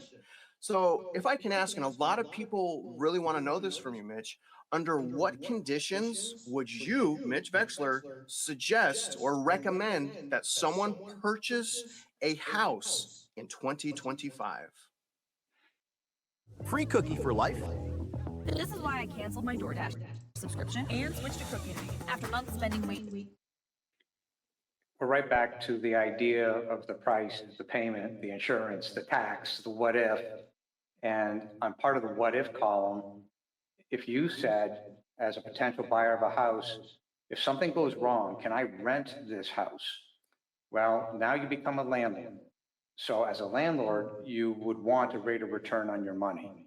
So if you create a pro forma and then you use that pro forma to back into the real value of that house, not the emotional value, but the economic value, then you're probably in the hunt. So I can't tell you, given your geographic vicinity, if that is a 30% discount, a 40% discount, I don't know, but depending on where you live, that will tell you how much you should be paying for that house. The other thing is, don't listen to Zillow. What you just saw Travis go through is nothing more than a spaghetti bowl of conflicting data. Over and above that, the last column that he read, last paragraph, was talking about rent, and that rent is increasing. That is complete nonsense. I personally know several landlords, large scale, that have gone into rent concessions and in major metropolitan areas. See, I would definitely 100% say that this guy is a landlord that does rentals, because I'm telling you right now, I know a lot of landlords and they have increased just because they can. And they've increased because their property values have gone up, and they've increased because their property taxes have doubled. So they're not going to lose money. They're going to add the, $1,000. Well, $1,000 a year, that's $100, roughly $100 a month, right? So those were automatic across the board. So he's just trying to, like I said, you got to always look at people's intention. What are people looking at? Where are they coming from? This guy is probably a huge landlord. So he wants to say, oh no, those are really good rental prices when they're going up. When's the last time you've ever heard of a rental property saying, hey, we're going to go down this year? Never happens. Never occurred. I've never heard. If you know anybody, please message me because I want to interview that person and figure out what they have done or why they've done it. Unless they went up like $500 on the rent and then, hey, we can't rent it, and then they lowered it. That makes sense. But they call that a recession when the property is only worth $1,000 a month and they went up to $1,500, and then they cry about it because they couldn't rent it, and then they go down. So maybe that's what he's talking about. But let's see what he says. I have no love for Zillow whatsoever because I actually think they do more economic damage than good by existing. So sounds like, because Zillow kind of gets you under the hood of properties, right? So when you look at Zillow, you know what they bought it for, you know how they bought it, what day they bought it, how much they're trying to sell it for, the price decrease over time. And they also track that for rentals. So if a rental property comes up, it says, hey, this is for rent. And then it shows you 1,500, 1,400, 1,300, you know, and that he probably doesn't like Zillow for that matter, if I were to guess, because it shows you what they are doing. Before Zillow, it's just a hope and a prayer. And you didn't know if you were a buyer, you'd have to do some heavy research. But right now, it just kind of gives it to you. And that's why Zillow is, I really enjoy Zillow because it gives you all the information you need to know. Zillow is awesome. I would suggest because just like now, like I've gone on, you can like a property, maybe that's for sale. And over time, it sends you messages, increase, decrease, which is weird because when they increase it, obviously they're just trying to get your attention. But there's been lots of times where it's decreased. And I have properties blowing my phone up on a daily right now because it's like decrease, decrease, decrease, decrease. Yeah, it's happening. But like I said, it's like if I were to guess, this guy is a landlord to heart, and he does not like anybody knowing his business or how much he rents that for. Because you turn around and you go from 1,500 to 1,400, or you see it go from 1,000 to 1,500. You're like, wait a minute, why would I do that? And yeah, because you can see what they're doing. It just gives you that insight to what people are doing and how they're treating people or what they're trying to do. So I can see why he doesn't like them. Over and above that, all real estate is local. You should not care what's happening in New York unless you live in New York. You should not care what is happening in Miami unless you live in Miami. It's all local. Your value is predicated on what you are doing with that house. Are you a short-term person who's going to own that house, or are you going to own that house for a longer term? Because if you're only 3 years to 5 years, should you really even be buying the house if you're going to end up moving? Because you may have depreciation of the principal over and above what it costs you to live. In other words, you may be at risk for losing principal. So all those things have to be taken into consideration in terms of determining what the real value is to suit your individual preferences. But right now, today, here we are with real estate taxes completely out of control, insurance companies copying off the central appraisal districts completely out of control and fraudulent. So at the tail end, best to be extremely careful, or you may be putting yourself in harm's way.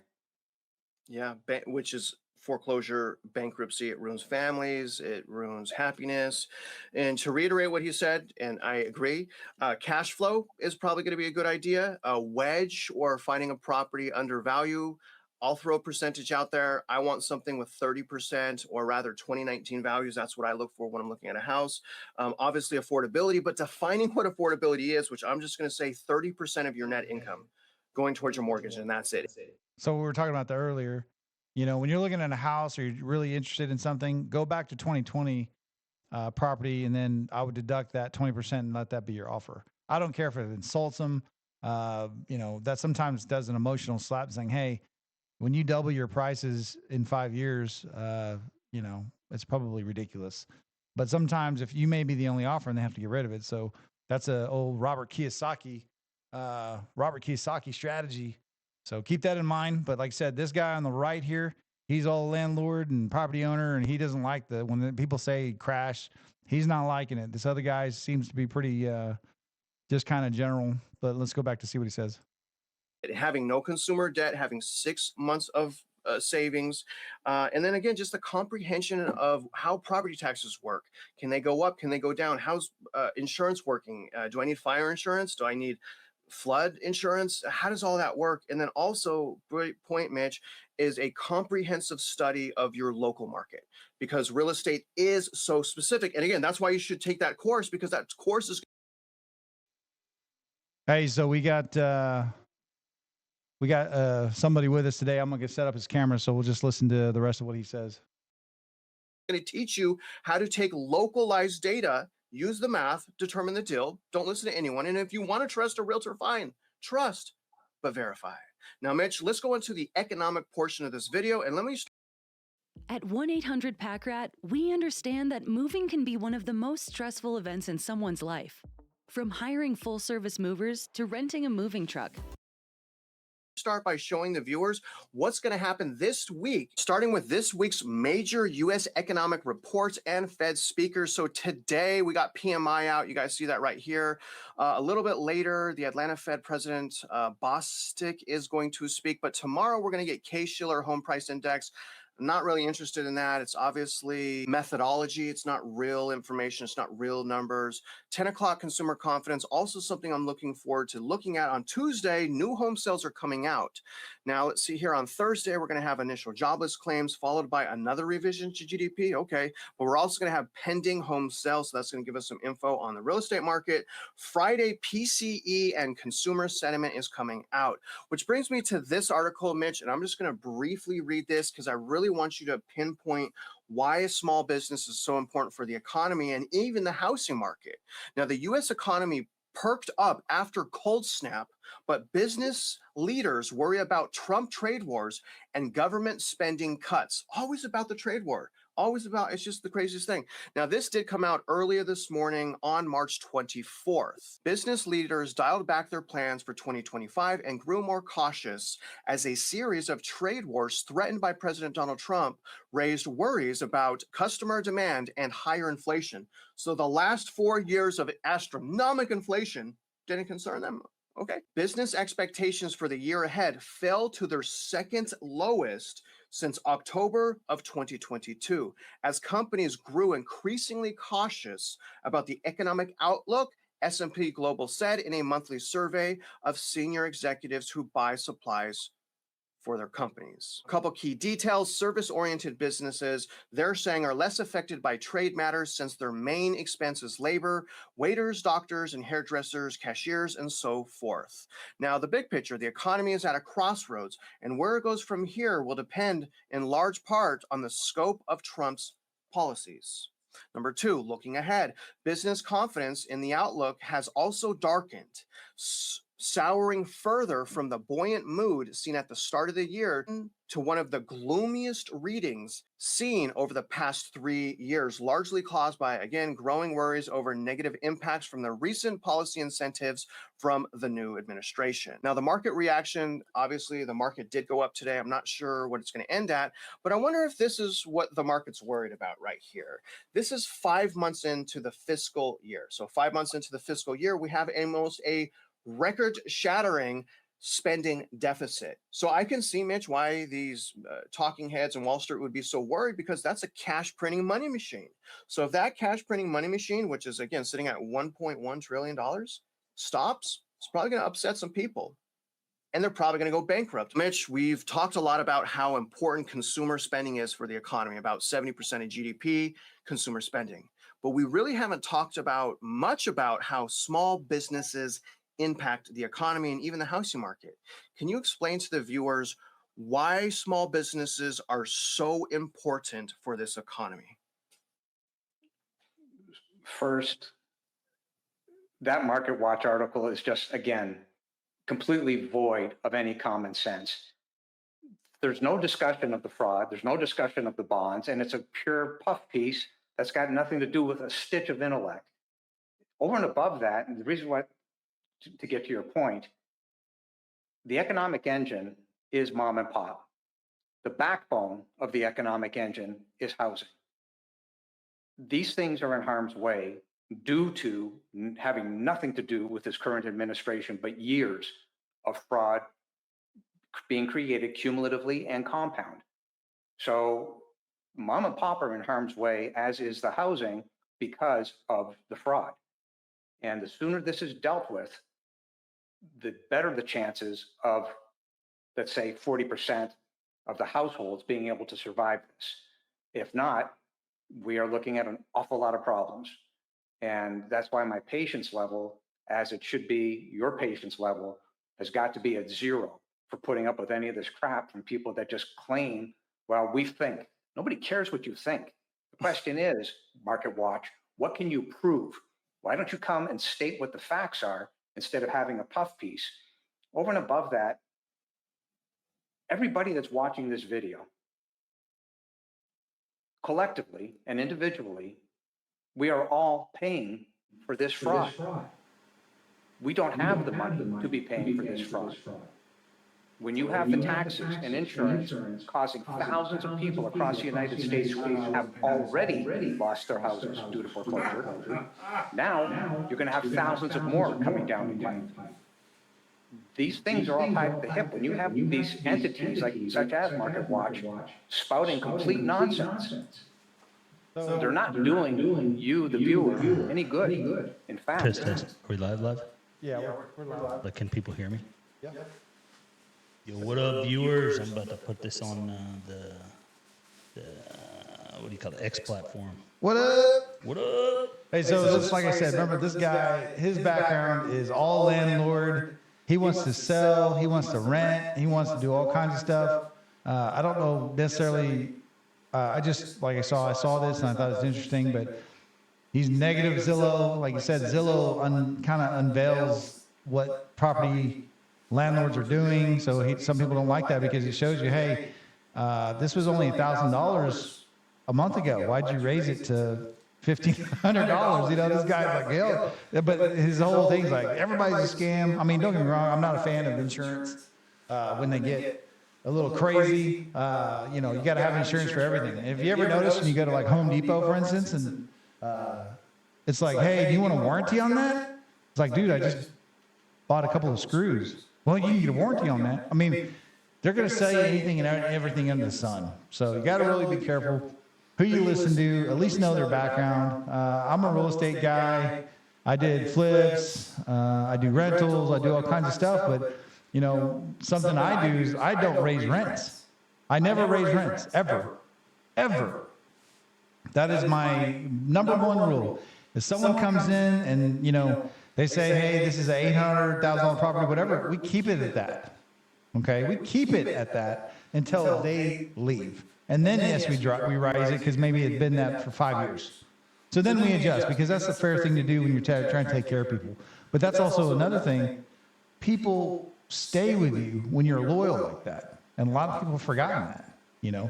A lot of these companies are coming in and they're banging out like 800,000 houses, purchasing these houses and doing these kinds of things. How in the hell are they getting loans for this kinds of stuff, right? How does, like, you heard BlackRock or you hear this, they're going and they're buying 800,000. So you're telling me BlackRock or any of these companies can go into one single city, buy all the housing and then control the rates and never go down? I mean, there's a lot of power control in that. Sounds like a monopoly. Well, it is, yeah, really. But because it's not in just one state or they spread it out, I mean, because Warren Buffett a long time ago had done an interview and he said, you know, the one thing I would do if I can, because he was a property guy, right? He kind of got into house investments. He's like, if I could just buy every house and have an unlimited, yeah, that'd be great. But there's some, you know, some rules on that. But I think someone built their business plan on that scenario, that situation. On that scenario and situation, Warren Buffett said, even told investors, because everybody listens to that guy, right? Billions of dollars. Billions of dollars. Now, he does some foreign investments and stuff like that, but you know, Berkshire Hathaway is a local United States. They buy property and that's what they do. Have you heard of Gameshire Hathaway? What is that? GameStop. Oh, yeah. Their earnings reported today, by the What way. is it? What did it go up or I down? mean, they have like $4 billion in cash they're sitting on. Is that right? Yeah. What does that be? Hold on a second. I got to fix your lighting's going out. Hold on, I'm about to put this on the X too. Anyway, so they got the Go ahead, keep talking. so yeah, GameStop, they got the earnings report today, but a lot of people are saying, I mean, they got $4 $4.8 billion in cash are sitting on. I mean, they're. What is their stock right now? It's sitting at 25. I don't know why it's way higher. I mean, people think that right now it's where it was whenever it was $10. You know how good of a deal it was this past year when it was $10 a piece for the stock. So it's bright lights. Bright lights.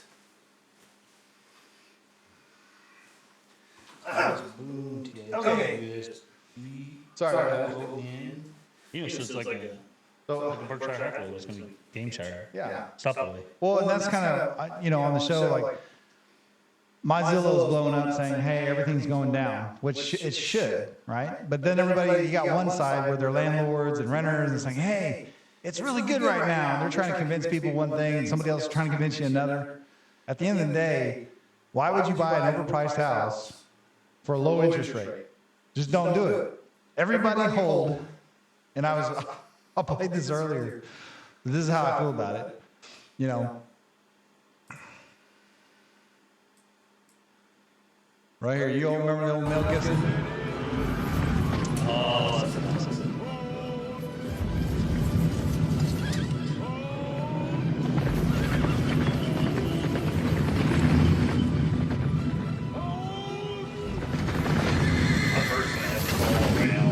GameStop, I'm going to hold it through earnings. I mean, that's what we have to do right now. Let it crash, baby. Don't buy, no, refinance.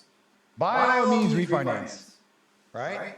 It gets crazy and it goes down to 1%, whatever. Yeah, sure. Refinance. By God, do it. But don't buy an overpriced house for a low mortgage rate or low interest rate.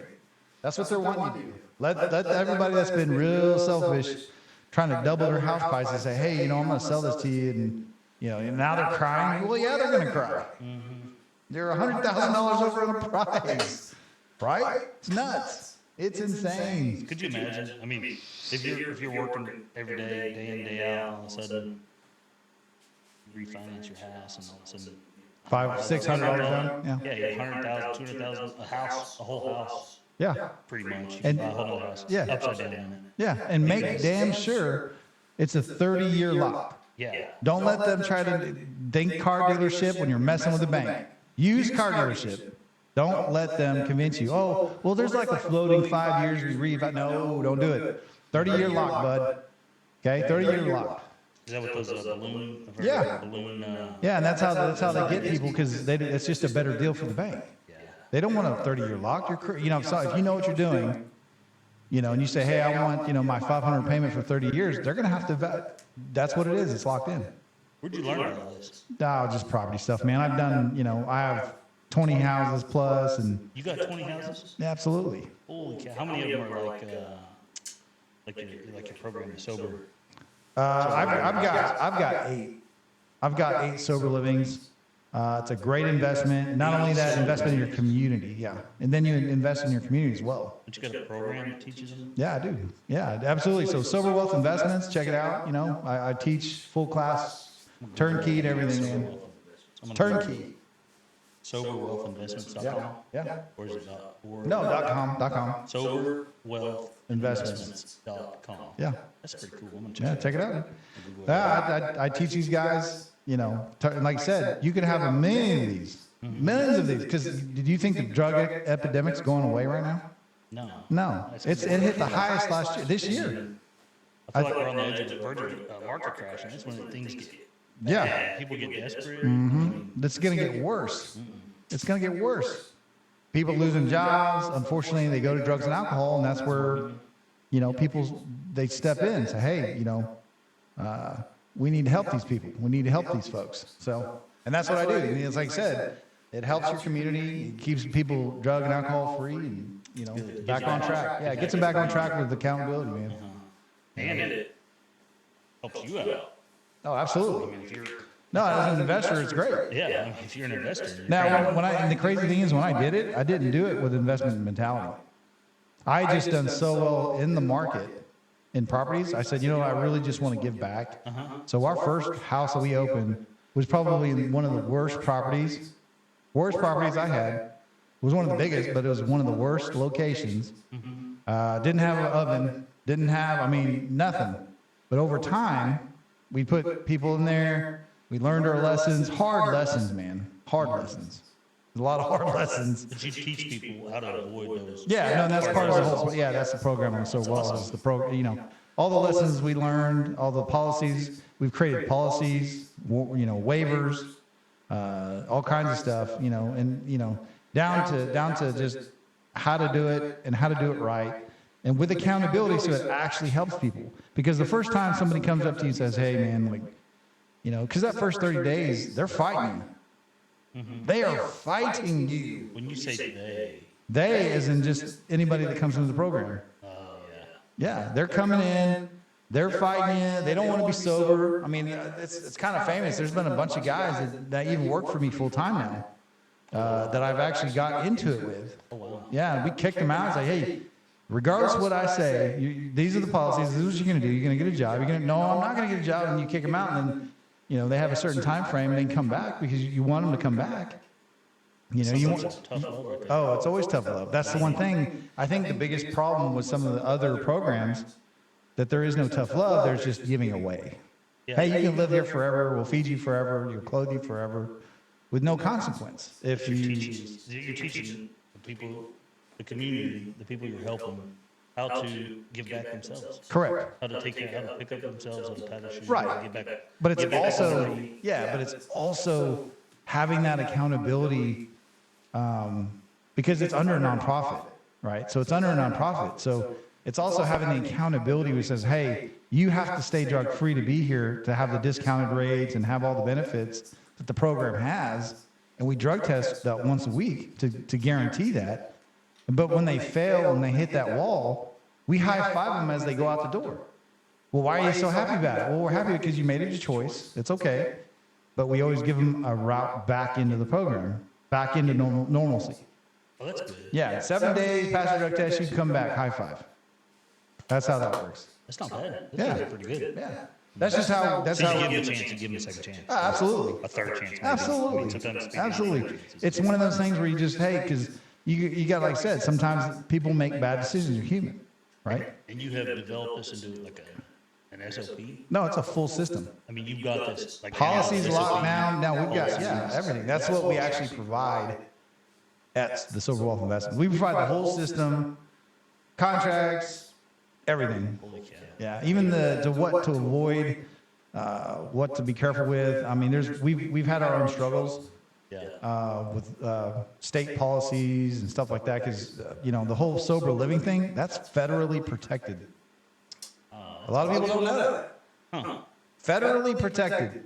So most places say, a single family home, hey, you can't have more than 5 people in that house that's not related. Okay, that's a general blanket policy. Okay? Well, when you have 18 to 20, right, it's a community. But it's not, when I say 18 to 20, the house is that big. You're probably putting 2 to 3 in a bedroom, no bunk beds, anything like that. It's not overcrowded or anything like that. There are some that'll bunk beds together and they'll have 40 people in a house. But again, you got to remember, the whole program is to help these guys exist. They don't usually have money coming in. They're coming off the street. They finally are to that point where they're done. And that's where we want to get them, is when they finally like, hey, I'm finished with this lifestyle. I'm just done. Can somebody help me? Absolutely. Let's get it going. We get them food, we get them clothing, we get them everything. Anything and everything. There's all kinds of nonprofit resources out there to help. That's awesome. Do they have to have like a echelon? No, they have to, We see, there's a bunch of programs out there that they say they want to certify you, and we got certified on that end.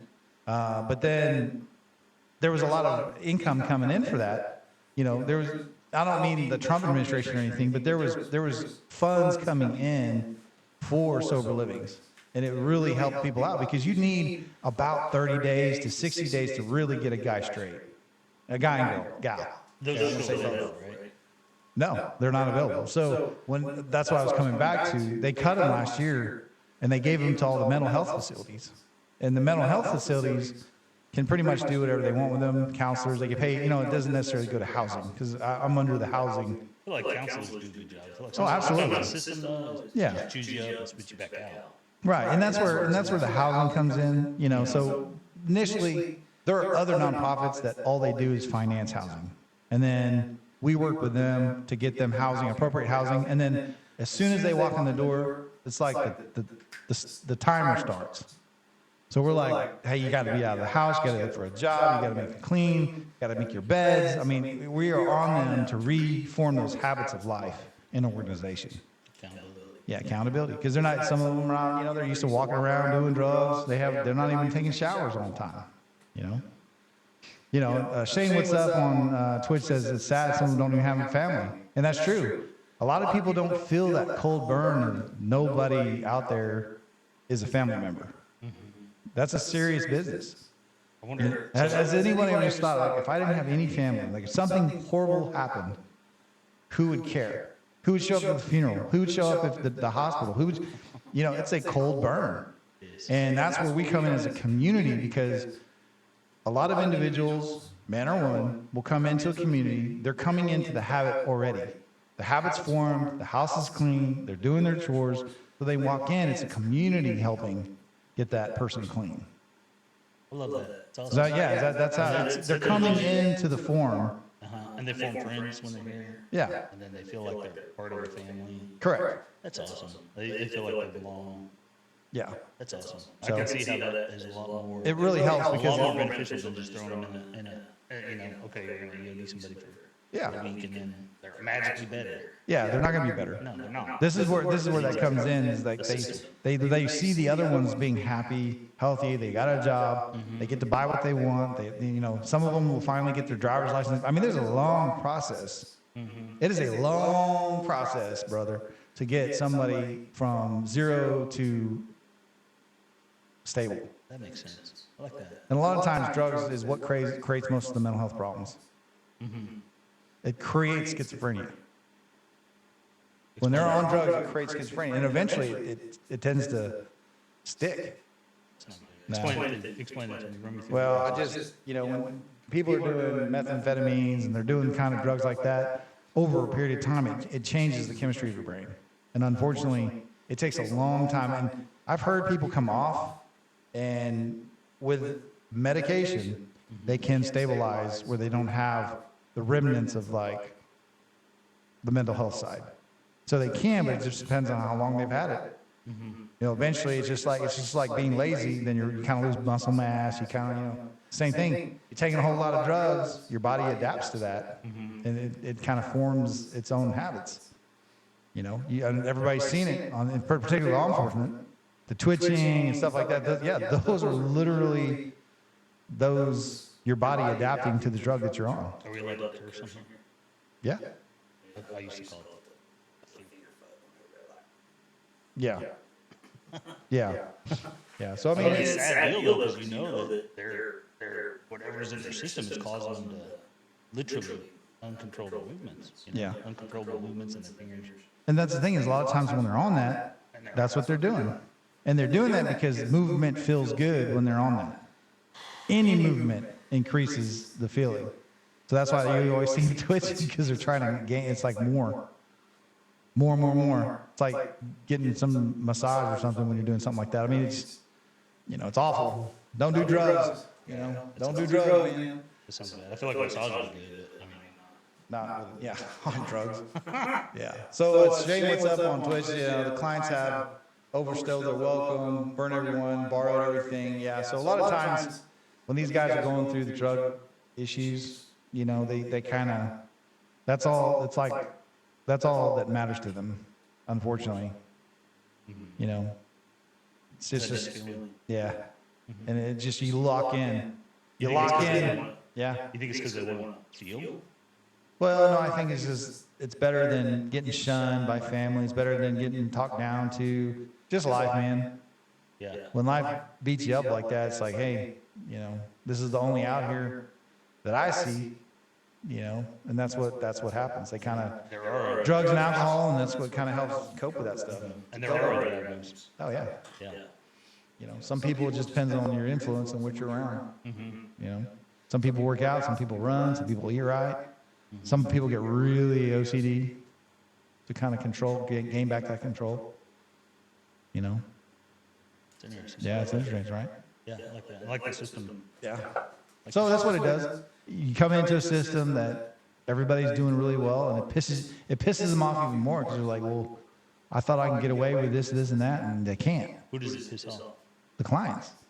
The users. help them? Yeah, the one that come in because, like you said, they want everyone to conform to them when it's the opposite. They come into an environment where they have to conform to the environment. It's very hard sometimes. Oh, yeah, absolutely. It's like going through the academy or going through basic training. Yeah, it's the same thing. Like when you go do something like that, you're conforming to the academies, you're conforming to the firehouse rules, you're conforming to, you know, high school or prison, or it's no different else. I mean, eventually you change. And the idea is that they've been on their own for how long? Because we've had people all ages. I mean, as old as 60 plus. Oh, wow. Yeah. So it's hard to change those guys. And what they do is they think, well, I'll just be sneaky. I'll do some trickery and act like I can do this, or they try to beat drug tests. I mean, I've seen everything. You know those little hand warmers? I've seen guys put, like, they get a cup of fake piss and they put a hand warmer on it, thinking that's going to get them out of something. And we've caught so many. We probably do, I would say, 3,000 drug tests a month. Holy cow. Yeah, we're drug testing like crazy. But the idea is that it's helping people. Brings accountability to it. It brings accountability. It's like super expensive, but that's not, like I said, it's a nonprofit, man. You know, we're literally helping those people come straight. So like say someone got the system, it's not a nonprofit that won't. Well, it depends on how they set it up, and I talk about that. Some people want it for profit, which is fine, you know. There's a lot of good things for that. There's, you know, we did it the nonprofit route because we wanted to, you know, we've set up food banks, we've set up transportation, we've set up, there's more, you can get as in depth as you want, you know. Yeah, we set up a That food. doesn't mean you don't get paid yourself, right? No, You still get I don't. We don't get paid anything. I do it that way just because, like I said, when we started, Give back to the community. yeah, when we started it, we just, everything kind of goes back into it That's awesome. to build it. Yeah, because we were thinking about doing a thrift store not too long ago, and then having them volunteer, and then we volunteer their housing. So then if they don't have that time frame or money coming in, you can actually, they can kind of provide for themselves where there's no more excuses. Well, I can't find a job. I can't. So my job was to remove all excuses to get clean ultimately. We provided a bus. We had a 20 passenger, a 15 passenger, and another, I think it's like a 18 passenger bus. And we removed the excuses about going to AA meetings. Well, I can't get there. We provide a bus and you better be on it. See, then you remove that excuse. That's awesome. You see what I mean? Yeah. So it's each system we've tried and kind of, you know, worked it out and figure out what works and what doesn't work, you know, because ultimately you want these guys to stay clean every single day. Every single day that they're in the sober community, they have a chance. That's awesome. Yeah, chance to live, chance to make better decisions, and that's where, you know, that's where I come in as, you know, the director for that. But, you know, Shane, what's up? Let's see. The clients have overstayed. Yeah, we're talking about. I couldn't believe the scams and deception. Yeah, that's just normal behavior for drug addicts. Unfortunately, they're used to a whole life of just lying their way through everything because they're used to it. You know, not everyone does, but most of them, once they kind of get into that lifestyle, that's what happens. You know. So. Let's see if I can miss it. Yeah. Yeah, it's absolutely. I mean, I think there's life-changing relationships, life-changing opportunities for these people. Yeah, like I said, it's one of those things where we just want to do good by it and by right by people and help them out, and hopefully someone's paying attention, helps us out, help everything keep going the way it should. So I like it. Yeah. It's good stuff, man. But like I said, we try real hard. We try real hard to do it. So, like I said, and then that for me, the Sober Wealth investment side is a for-profit. And pretty much all I'm doing is for that for-profit, I put it in a nonprofit because I want to continue to grow and, you know. So you can still, if you put it in a nonprofit, you can still earn some money. Yeah. Yeah, being retired and stuff like that, Just because it's nonprofit doesn't mean you can't right.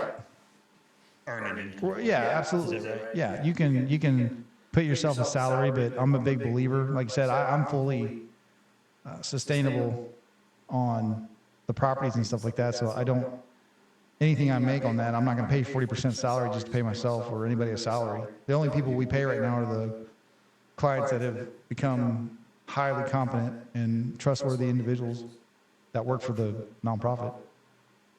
So I don't make any, and my wife, who does quite a bit, she doesn't make anything, but like I said, she's kind of already in there doing the accounting for everything else. So she spent some time doing that, and it's really super gratifying when you see how you change people's lives. And that's the thing, again, that one person comes up to you and is like, man, hey, I'm moving out in my own apartment. It happens all the time, and that's something I got to get better at.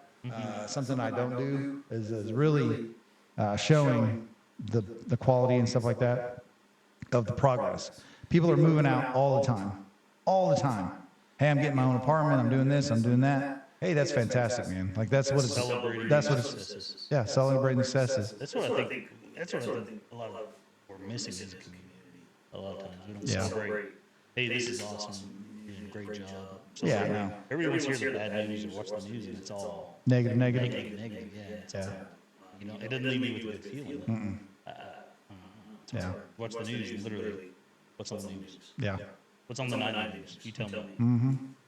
Sometimes there's good weather.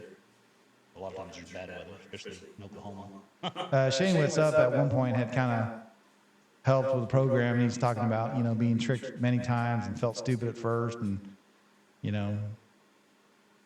it's kind of like the policing thing. You trust so much and you get, every little button gets broken because everybody tries to abuse and take advantage of everything, especially goodwill. And I think that's one thing that's out there right now is a lot of people, man, if you'll pay for their rent, they'll take it. But what's the accountability? That's where we come in on the program, is it's the accountability. So if they spend $1, it's going to be put to work. If we're going to make them work, if not, we kick them out. Say, hey, we don't want your money. If you're not going to do the program, you're hurting the program or the community. Like that. Yeah. So, okay, let's get back. I said, obviously on the real estate side.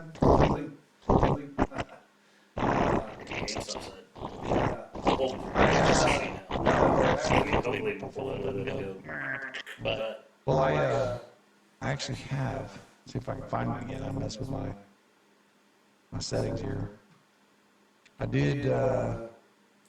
Since we're talking about it, I can bring it up. Please tell me you bought a GameStop call. No. Please tell me you direct registered your GameStop shares. Well, I was looking at like Tesla because we were talking about it before. It's already it's 248. It's already at 248. I remember we talked about it when it was like. I know it was like 220. It was on its way down. We were like, oh, it'd be a great time. He says, we're done.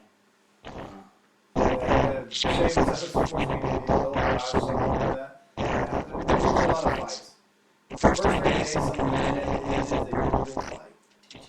You know what I mean? And if it's the roof light, because you're fighting for their security, it's the roof light because you're coming home with the pain and so it's consistent.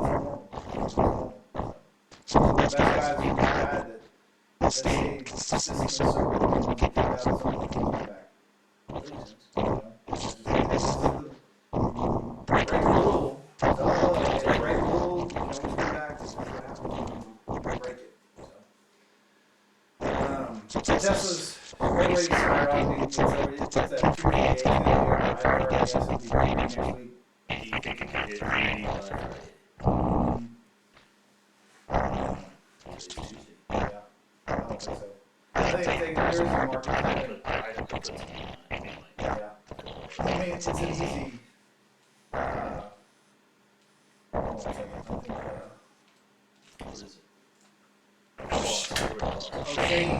What's up, Mr. Collins? Is this your thing? Test. Okay, I'll check it. Thank you. Bye-bye. I don't know what he means by that. I think you can't hear it, so it's all static. Showing something here.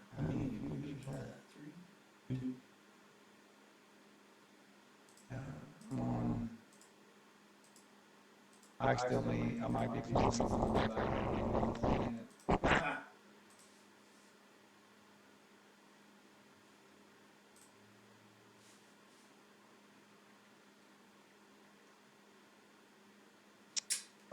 So I don't know if we're still live or not. He says the browser kind of in the air, all decoding the video, blah, blah, blah, blah, blah, technical issues. Can we take a break? Yeah, let me. You want to take a break from... This is viewer rewards. No, we're still live.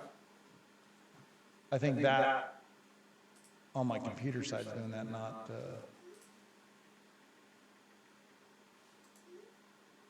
Sometimes I think the. Boom, there we go.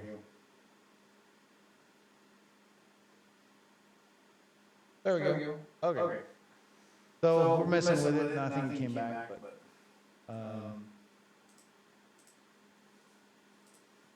Yeah. Cool. I've got a mess. Your camera keeps messing with it. We keep messing around with different things. Tell me, you got to tell me, because I'm so interested. You mentioned it a couple of times, okay? Your ability, you're a tech guy, obviously. Just don't tell me you're not. Sometimes I can be a tech guy, especially when I focus. Yeah, but you're currently in development of a buy and sell AI system, right? Oh, yeah. Well, so you know, got my You app. talk about it, it's like just enough to piss me off because I want to hear more about it. You know, I publish that app on the App Store, right? Yeah. That's simple to do minimal. And it's on the Apple App Store right now. Check it out. If you get it, you don't like it, request a refund. I'll give you a refund. But it's literally a simple to-do list. And I put it right on the home screen, and bam, I pull it up. I'm like, oh, what do I need to do? Oh, yeah. Yeah, I bought Swing by the studio. Check out the podcast. Hey, anything to keep me organized. Mm-hmm. Jesus. Have you used it? Yeah. Seriously? Yeah. That's awesome. Yeah, So I I use got it. that as a test app. Well, and the thing is, it drives me nuts because even the other day you were just sitting on the couch and like, hey, I just wrote you a kind of like a script monitoring flow process. I've never been I got to practice, so I need you to send it to me so I can play with it. But I thought it was cool. Let me show you this. This is from 3 hours ago. I don't know if you can see this on the camera. Can you see it? Yeah, I see the Robinhood notifications. So that's a bunch of notifications, all notifications from Robinhood on buys and sells for different cryptos that my bot has done today. Right? I actually adjusted it, and each time I adjusted it, it changes it a little bit, or it may break it, and I'll have to go through and change some of the code, or fix it, debug it. I actually learned to do market making orders. Have you heard of those? No. I mean, I'm learning this. It's a journey. Is that for Bitcoin or is that for the So stock I'm spot? using Bitcoin. I've done it for Sol, Solana. Okay. It can do anything that's tradable on Robinhood, cryptocurrencies. You can do. I gotcha. I think you can do stocks too at some point. But I've learned to do market making orders where you set a limit order, and then it fills it. You get that spread, or that spread can be profitable. That makes sense. That makes sense, because each time you do an order, if you do a market order, you're paying somebody for that spread. You're paying them 0.25% or 0.5%, 0.6%, whatever it is for the spread. And so you do a $200 transaction, and it could be close to $2. Well, let's go down like I'm big on this. Let's do a little dreaming. Okay. What are the things that this can do? So like while you're sleeping, it's something. I mean, I guess because the stock market has to be open for it to do anything anyway, right? Crypto is all the time. So it goes up. So it goes up and down all the time. Yeah, it goes up and down all the time. Where can you find that? The app? Is it just you're going to an app and looking at the app? No, I'm just writing code for it now. I'm writing the back-end code over it right now. I got you. But what I'm saying is you can buy and sell, but it's going up and down 24/7. Yeah, you can go to any, I mean, if you went to any exchange, Coinbase, Robinhood, Kraken, Yeah, I got you. Webull, whatever, any exchange, you can go on there and buy and sell yourself. But I mean, it takes time to be able to put that in. Yeah.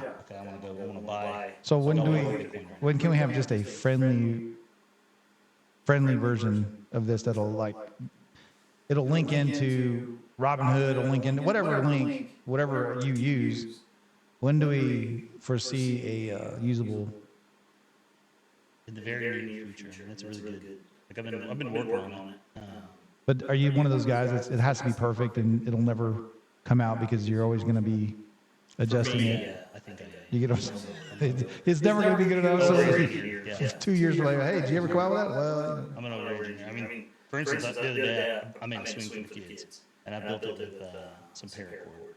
But not just any paracord. I used like 2,500-pound test paracord, so that even if I sell it with all the kids, Yeah. it ain't gonna break on me. Yeah, my dad is a huge believer in money markets, which I could believe money markets are going crazy right now with everything that's going on.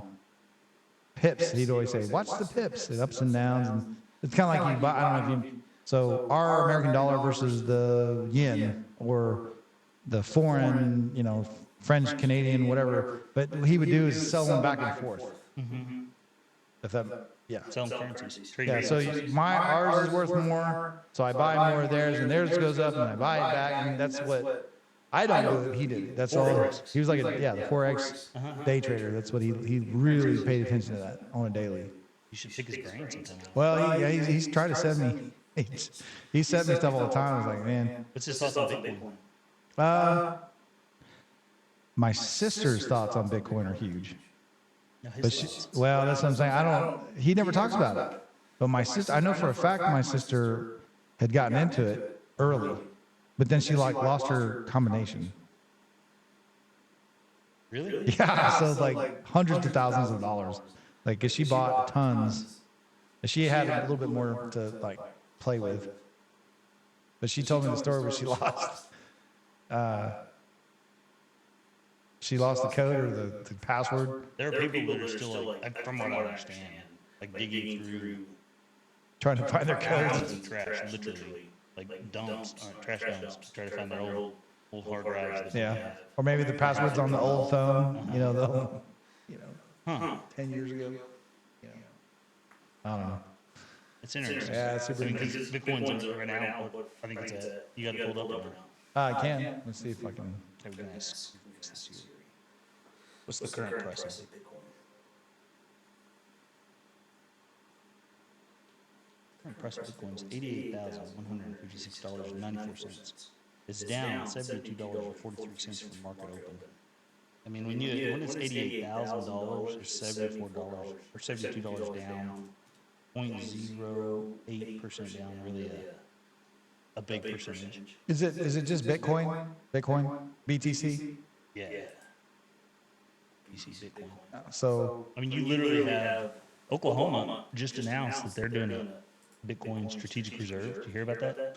yeah, I heard about it, but I didn't understand it. I still don't understand how a fake commodity, right? Because that's the whole thing. You said fake? Yeah. It's not fake. Okay, so what value does it have other than a trading card, a value of a trading card? Even then you have the trading card, right? So when you say a Bitcoin is 5,000 versus 200,000, the only value is what somebody will buy and trade for it. Right? And then if they do buy and trade for it, there's really nothing in existence. That's where I don't understand the Bitcoin side. Because for instance, okay, if I have a Marbles comic card, Wolverine, the need for that places a value on it, right? It's very rare. People want to see it. Say it's a Pokemon card. Say it's whatever, however you want to say it. But that card then has a value, and it's whatever people are willing to pay for it. But I have something in my hand. Here's a card. Okay? Bitcoin, it's whatever people just think about it. Right? What value do I have in my hand? It was made out of nothing and became something. So I created a code, and then that code is exchanged to you for $1, and then someone says, hey, there's a real need for that, even though, is there, like, I guess there's only so many Bitcoins? So maybe that's what created the need? Only 21 million. Yeah, so 21 will ever be created. Right, so whoever said to follow me. So I created a fictitious 225 million fictitious limit on something that could have a limitless limit, correct? On the Bitcoin side. Whoever created it. Satoshi? Yeah. So when he created it, he could have had 100 billion. He could have put a number on whatever he wanted. Could have. And there are meme coins, they call them meme coins, that have like billions of.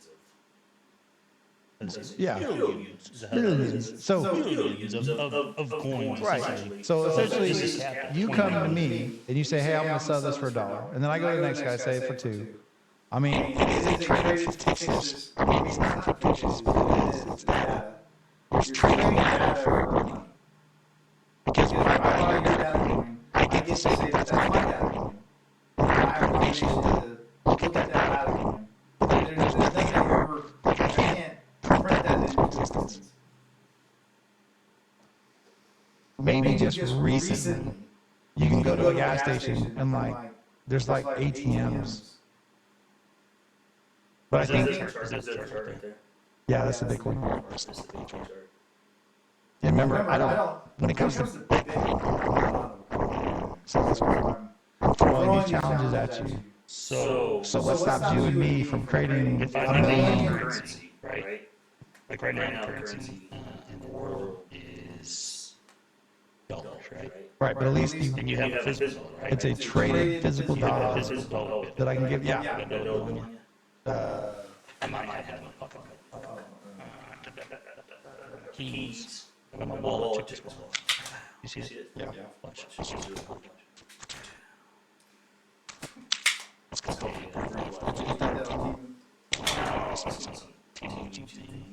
Speaking of China's Bitcoin. Yeah. So you have a dollar, right? That's a dollar. I got $10. Big money. So I got $2. This right here. What is this? Well, it's a piece of paper. That has the same value. Piece of paper. Yeah. Can be traded. It can be traded. And that's good. It can be traded. No. This is a legal tender for all debts, public and private. Right? But it's a piece of paper. Right. And where does it come from? The government issued that. The government? Or the United States.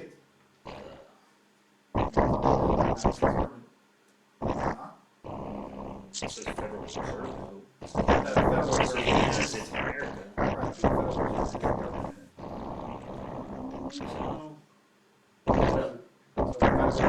Country? Google it real quick. What is the Federal Reserve? We're asking you, Alexa, or whatever. Alexa, what is the Federal Reserve? Reserve System is the central banking system of the United States. So it's the banking system. So it's a banking system. But it's the Federal Reserve of the government. Ask Siri if the Federal Reserve is the government. Alexa, is the Federal Reserve an entity of the government? Sorry, I don't have an answer for that. But it's the banking system. It's a banking system, right? It's a form of barter, exchanging goods for services or services for goods, right? Yeah. And whether, I mean, it helps barter. Okay, I'm gonna give you this dollar bill, and you're gonna give me a bottle of water, which is pretty good water. It's worth more than a couple dollars, I think. But it's a system to barter, right? It's saying, Shane, it says the Federal Reserve is separate. It's just a part of the banking system we've always had. It's just been around traditionally. But it used to be based off of what? What did this used to be backed by? And I'm not against the United States dollar. I love the United States dollar. I love the United States. Right? I think the dollar is strong. That's the currency of the world. Right. Right. I just also like the other ideas. But what's it backed by? The United States government. Mm-hmm. But then feds have 200, if the banking collapses, and I'm using the banking connected with the dollar note, you have $250,000 per account that saves you if it all collapses. Mm-hmm. Insurance. Right. Mm-hmm. But what, I guess, because it came off the gold standard, so if that's what you're so chasing. so it's no longer on the gold standard. Yeah, I know that. Like, it's no longer the gold. I mean, that's Robert Kiyosaki, man. And Because he's there's only so much gold out there, right? Yeah. Well, so Bitcoin is when there's only so much, when you can print it, right? They print it. Right, fictitious. It's totally fictitious. We've talked about it. Right. And then And there's in Bitcoin now, too. It's all totally in your fictitious. account, it's all zeros and ones, right? Right. Same thing as Bitcoin, right? Right. But there's a finite amount of Bitcoin. This, they print. Which makes it a trading card. Yes, it's like a digital trading card all in itself. Bitcoin is. This, they print. And they can just print more of it. Right? Mhm. There's checks and balances. Okay, you gotta. So the creator or whoever has the system can't go in there and just change it? No, if you were going to change it and like alter it, like, that's what Bitcoin does. It eliminates double spending. So you can't, okay, I can't print extra ones and go give them away to my buddies because they're extra. I just printed extra. Shade What's Up says it's a world organization stemmed by us, economic leader of the world, political, cannot have anything to do with or affect it. Separate from sleazy politics purposefully. But it's interesting whenever you have governments Printing it. Or not government printing, maybe the Federal Reserve's printing it. Yeah, well, I'm talking about that's cash and that's the dollar. But when you use your debit card, it's all digital, right? Yeah. And they so- just have an account of it. Uh-huh. Yeah, they keep dibs, so to speak. So Bitcoin IOUs, whatever. has a distributed ledger. Everybody can get the details, the account details, the distributed ledger, and that's how it creates. It eliminates double spending because you'd have to go through and go back to the very first part of Bitcoin and change every block along the way to be able to alter the current block. Does that make sense? Yeah. It's proof of work, I believe is what it's called. It says Fed Reserve is the only one that can print it. Print cash. Print the cash. dollar, Yeah. which is also digital. The Federal Reserve can't print Bitcoin. But why would you okay, so my question is, if you finally go to a digital where you have limitless amount, why would you put a cap on it? Why wouldn't you? Just to make it a trading card, I guess? That's where it comes back to the value, because there's only, it's like, okay, so you and I, you have the tech experience. You and I can create our own Bitcoin tomorrow, create a limit, and then just start buying the hell out of it. Then the first few trades, keep buying up on it and get this thing fired up like a furnace, right? I mean, ultimately, that's what it is, because Bitcoin, I mean, the whole purpose of Bitcoin is it not to not have Federal Reserve hands in it. It's to enable peer-to-peer transactions. Yeah, without tax, they can't tax Tax Bitcoin. without, Yeah. It's peer-to-peer. Okay, I want to buy this bottle of water from you. Okay, or I want to buy an hour on our podcast here. Here's the cash I'm going to give you. Peer-to-peer transaction without having all the stipulations. Yeah. It's just so far beyond me. I'm just not familiar with how they keep accountable. I know blockchain. Blockchain is Bitcoin, or is blockchain something that came after? Blockchain's technology of Bitcoin. Okay. And that's gonna, I mean, it's gonna blow. Like they're doing Web3 development. Have you heard of that? Mm-mm. And Web3 gaming. Have you heard of that? Mm-mm. It's I mean, they're integrating blockchain technologies into your everyday gaming, into your everyday technologies that you use. Yeah. Because it enables quicker, not only quicker we call it, like whenever you run through your books and you count everything. Yeah. What do they call that? Just your counting? Yeah. Auditing? Yeah.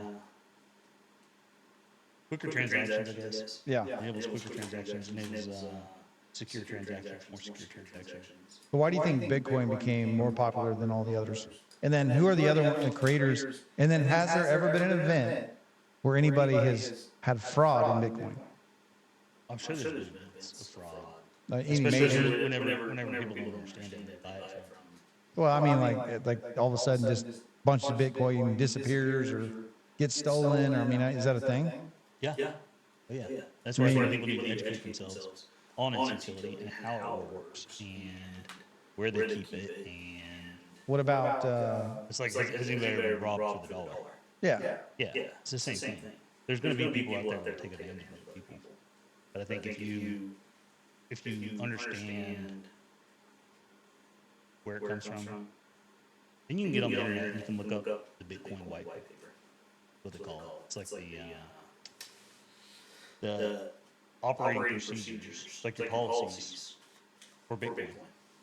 Yeah. Interesting. Can you pull it up? Bitcoin or what? The Bitcoin white paper. You said the Bitcoin. Yeah, Bitcoin white paper.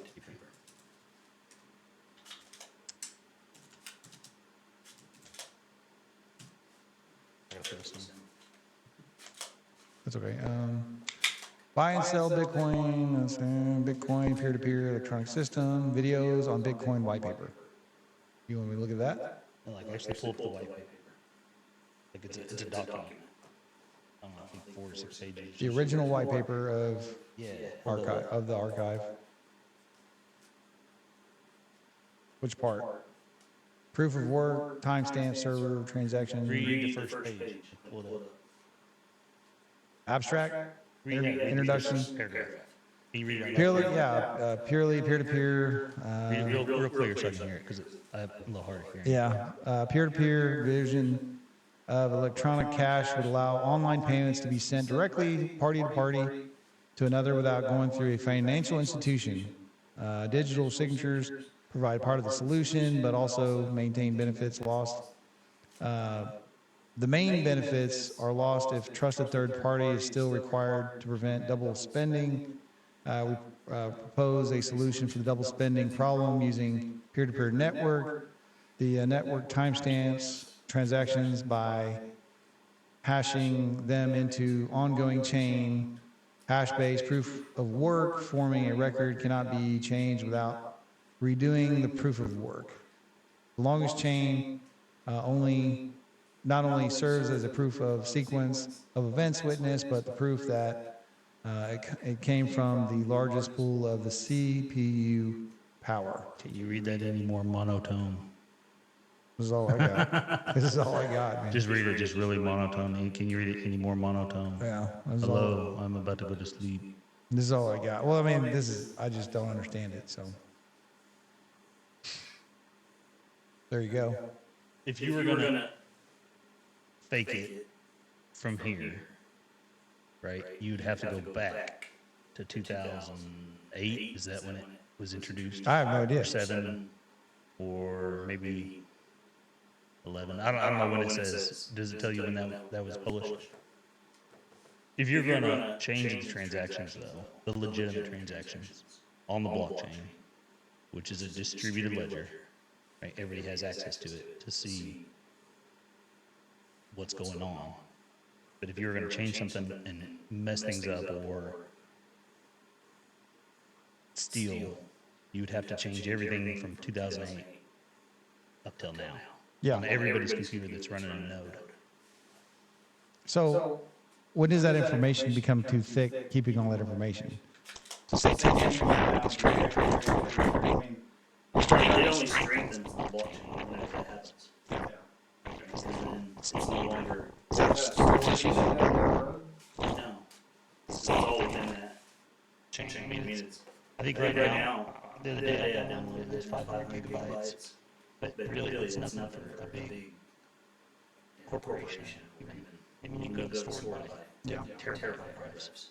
And I asked this before. So what is the whole Bitcoin mining? It helps secure the blockchain. Okay, so it's not like you're actually like trying to steal it. No, you actually are securing the blockchain. You can use it as that's what the hash rate was talking about. It solves complex math problems. I got one. Let me see if I can pull up Grok. I don't know what Grok is. Talk about it before.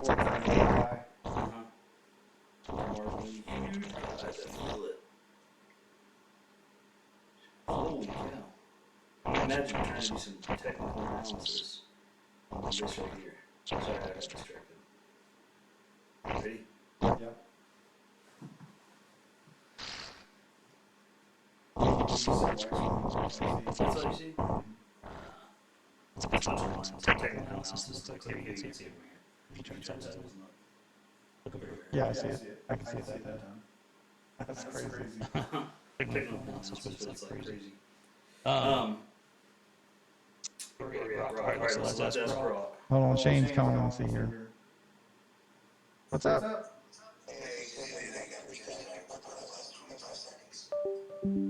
Static?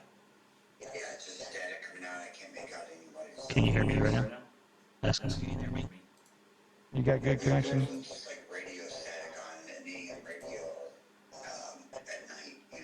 Yeah. All right, cool. Let me. Okay. Bye. All right, so should I use Storyteller or Kid Storytime? To explain this. Whatever you want. I just, like I said, I don't understand it, so please explain Bitcoin and the Bitcoin blockchain and mining to me like I'm a 7-year-old. Since you haven't asked for a story yet, I'll explain Bitcoin, the blockchain, and mining in a simple way, like you're 7, and then I'll ask you what kind of story you'd like. Here we go. Imagine you have a toy box full of special golden coins. But these coins aren't real. They only exist on a magical computer screen. That's what Bitcoin is. A kind of money that lives on computers and the internet instead of in your piggy bank. Nobody owns it like a king or a bank. It's shared by everyone who uses it. And it's super safe because of a big, smart rulebook called the blockchain. Now, picture the blockchain like a giant notebook that never runs out of pages. Every time someone uses a Bitcoin, like if you trade one of your golden coins for a candy bar, that trade gets written down in the notebook. But here's the cool part. This notebook isn't kept by just one person. Copies of it are with tons of people all over the world, and their computers talk to each other to make sure every page matches. So if someone tries to cheat and say, I didn't give away my coin, everyone else's notebook says, nope, you did. It's like a super honest game of telephone that keeps everything fair. Then there's mining. Mining is like a treasure hunt with puzzles. People use their computers to solve really hard math problems, kind of like figuring out a secret code in a game. When they crack the code, they get to add a new page to the notebook, a block to the blockchain. And ta-da, they win some new golden Bitcoins as a prize. But it's tough work, and their computers have to guess millions of times to get it right. That's why miners need powerful machines and use lots of electricity, like charging up a whole toy store. So Bitcoin is digital money, the blockchain is the notebook that keeps track of it, and mining is the puzzle game that makes new coins and keeps the notebook growing. Pretty neat, right? Now that I've explained that, what kind of story would you like me to tell you? Something adventurous, spooky, funny, or maybe magical? You pick. How do we make millions of dollars buying it? I guess I don't know. How do you make millions of dollars buying it magically? Okay, I'll explain this like you're 7, and then I'll ask again about that story. So, you want to know how to make millions of dollars buying Bitcoin magically? Well, it's not really magic, but it can feel that way sometimes. Imagine Bitcoin is like a rare, shiny toy that not many people have yet. When you buy it, you're hoping that one day, lots of people will want it. And since there's only a little bit of it, just 21 million Bitcoins coins will ever exist. It could become super valuable, like a limited edition action figure. If you buy a Bitcoin when it's cheaper, let's say you buy some Bitcoin with your allowance money when it's cheap, like trading $1 for one of those golden coins. You hold onto it in a special computer wallet, kind of like a secret toy box. Then you wait.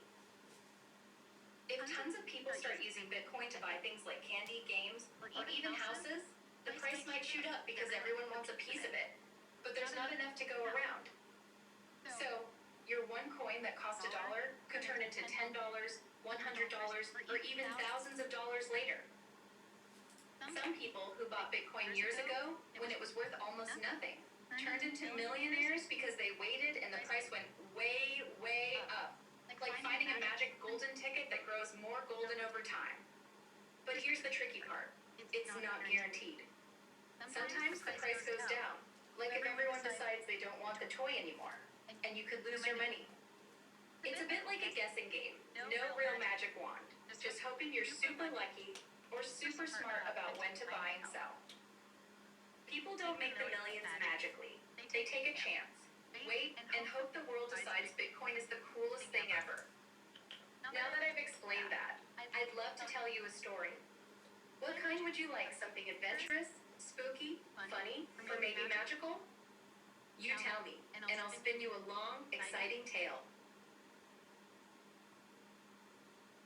Well, there you go. I think just hearing about Bitcoin is a long and exciting tale. So, is all the Bitcoin purchased at this point, and they just trade what they have, or is it like? No, it's still being created. That's what the mining is doing. Securing the blockchain, and it's also creating additional Bitcoins.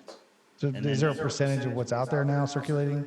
I'm sure you could look it up. I don't really know. I know that's like 19 million from our last read about has been mined, so there's like a couple million left to mine. But it's interesting because you have governments, local governments like Oklahoma, that are doing a Bitcoin strategic reserve, right? Yeah. But then you also have, I read that China was buying Bitcoin. Yeah. And I read that like MicroStrategy, some of these biggest Tesla, MicroStrategy, like I've heard even GameStop might get into Bitcoin. Some of these some of the biggest companies, like Fortune 500 companies, are buying Bitcoin. And not only the companies, like the CEOs are buying their own personal stash. Yeah. Yeah. And so why? And I know right now, you look at the price. So what you gotta do? Can you pull up that chart again? Yeah. Let's see here. Recently, it hit $109,000 for one Bitcoin. Right? That's insane. Wait, zoom out all the way. Let me get back on it. I think it. I mean, that is insane. $109,000. Wait 5 years. Yeah, so like in 2012, it was $3.15. What was it 10 years ago? So it's 2025 now, so 2015. If I can get right in there. So 2015 is $373. So you're telling me if I would have invested 300 and how much? 17? Yeah, 373. If I would have invested $373 in 2015, it would have been, it would have gone up to what? How much did it go up in 2017? Look up 2017. Oh, 17? First little bump. It went up to about 20,000, I think. That first little bump. Yeah, so 18, that's when it jumped. So it hit 18,000. More people started doing it. And check it out. Oh, Yeah. that's interesting. 13,500. And then when did it go up again? When's the next big bump right there? Big hiccup. Looked like 56,000. 56,000. And between, looked like 21. Then did it again. It went way down during COVID. Let's see what it actually, wish it would just stay. But if you would have just bought it, even if you would have bought it at the peak in 2021 and just held it for 4 years now, you tell me you could have made doubled your money? Yeah, you would have doubled in 22 to now, it would double.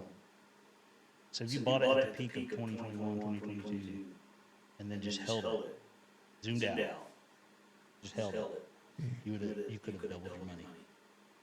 104.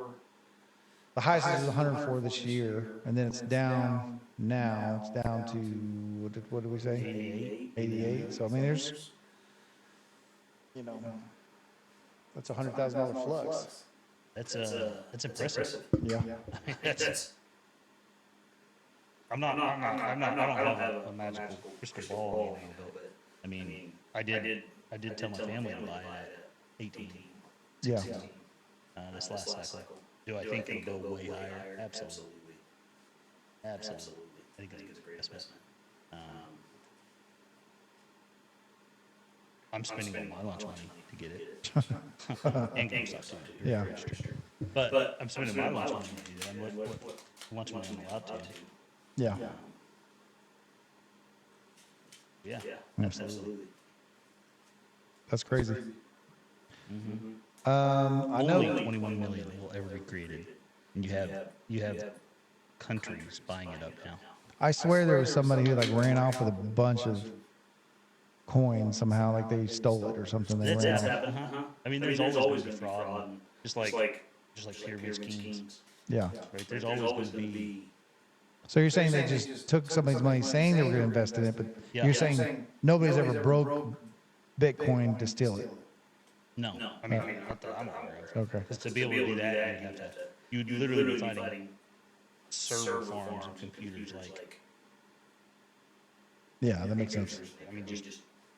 But I'm assuming if someone has $2 million in Bitcoin, they're going to have their own servers to make sure nobody steals it or keeps track of it, I guess. I do think they're going to make sure that their keys are safe. Yeah. Because your keys is what holds it.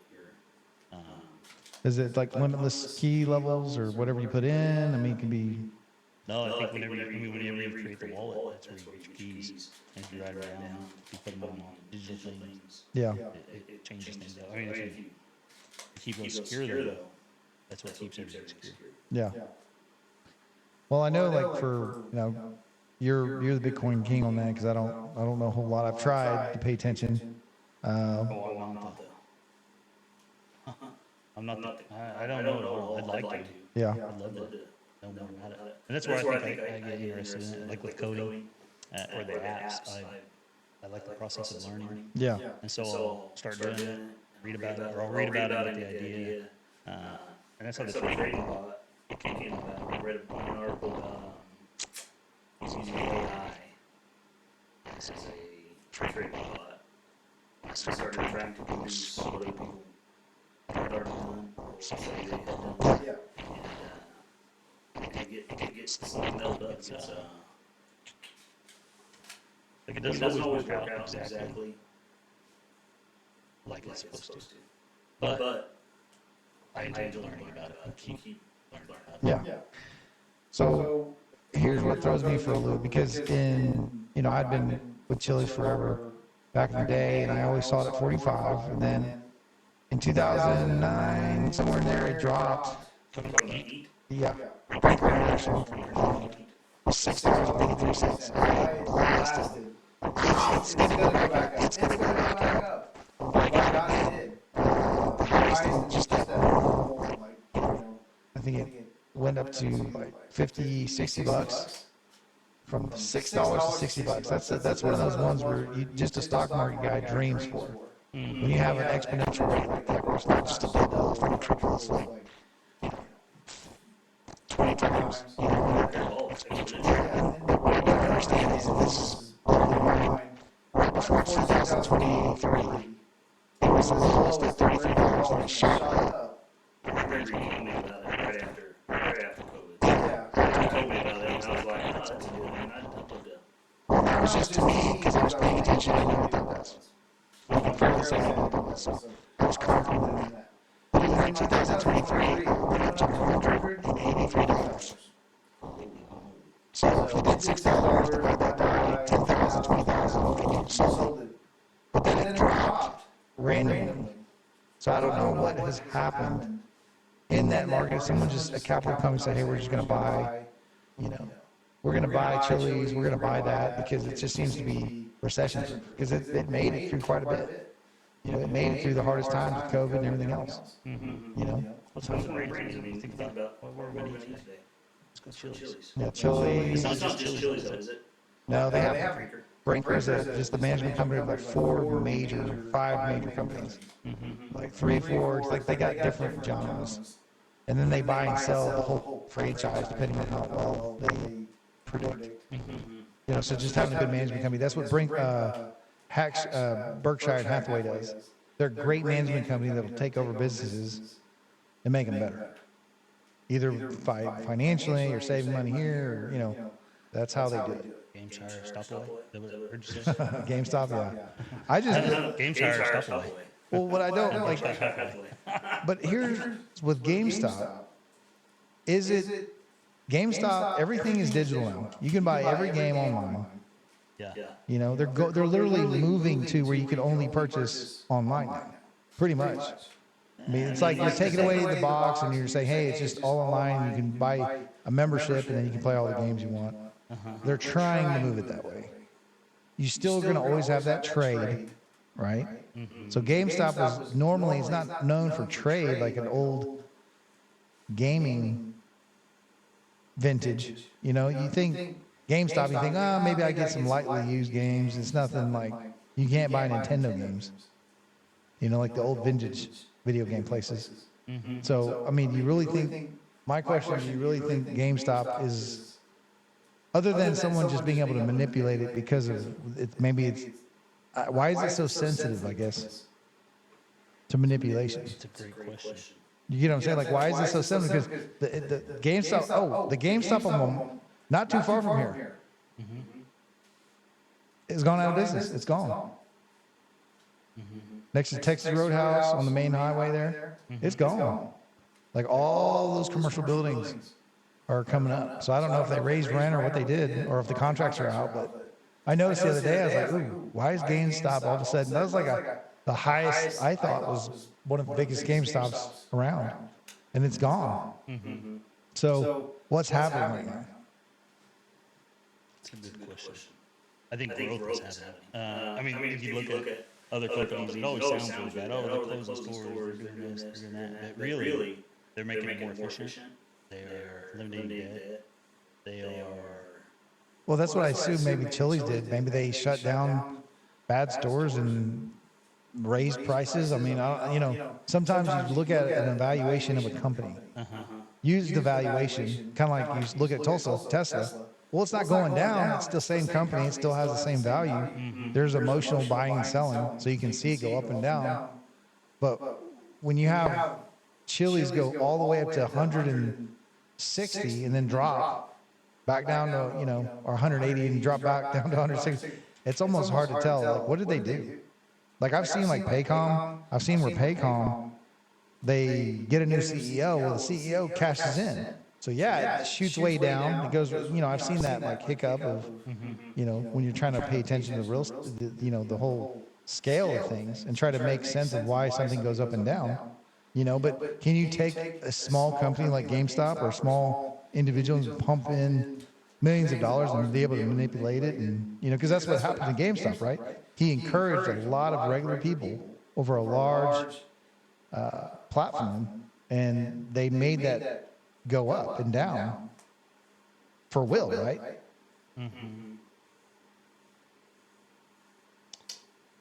I mean, he made a statement, let's do this. A bunch of people put a bunch of money in it, and it shot through the roof. So it was that, he manipulated it that much. When you say he, Kitty. Because if you watch the documentary, like, he pretty much, I think he had over a long time, he like convinced people. I think I mean, I've watched you can pull up his YouTube videos and such. I think he had such strong conviction on what it was and what he was dealing with. It's kind of like Bitcoin. I got strong conviction on Bitcoin. I also have strong conviction on GameStop.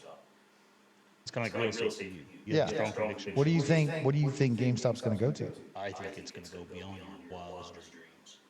But when and why? When? That's the question. How long can they kick the can down the road? That's the biggest question. Because they created so many synthetic shares, and there's been so many short positions on GameStop that they couldn't.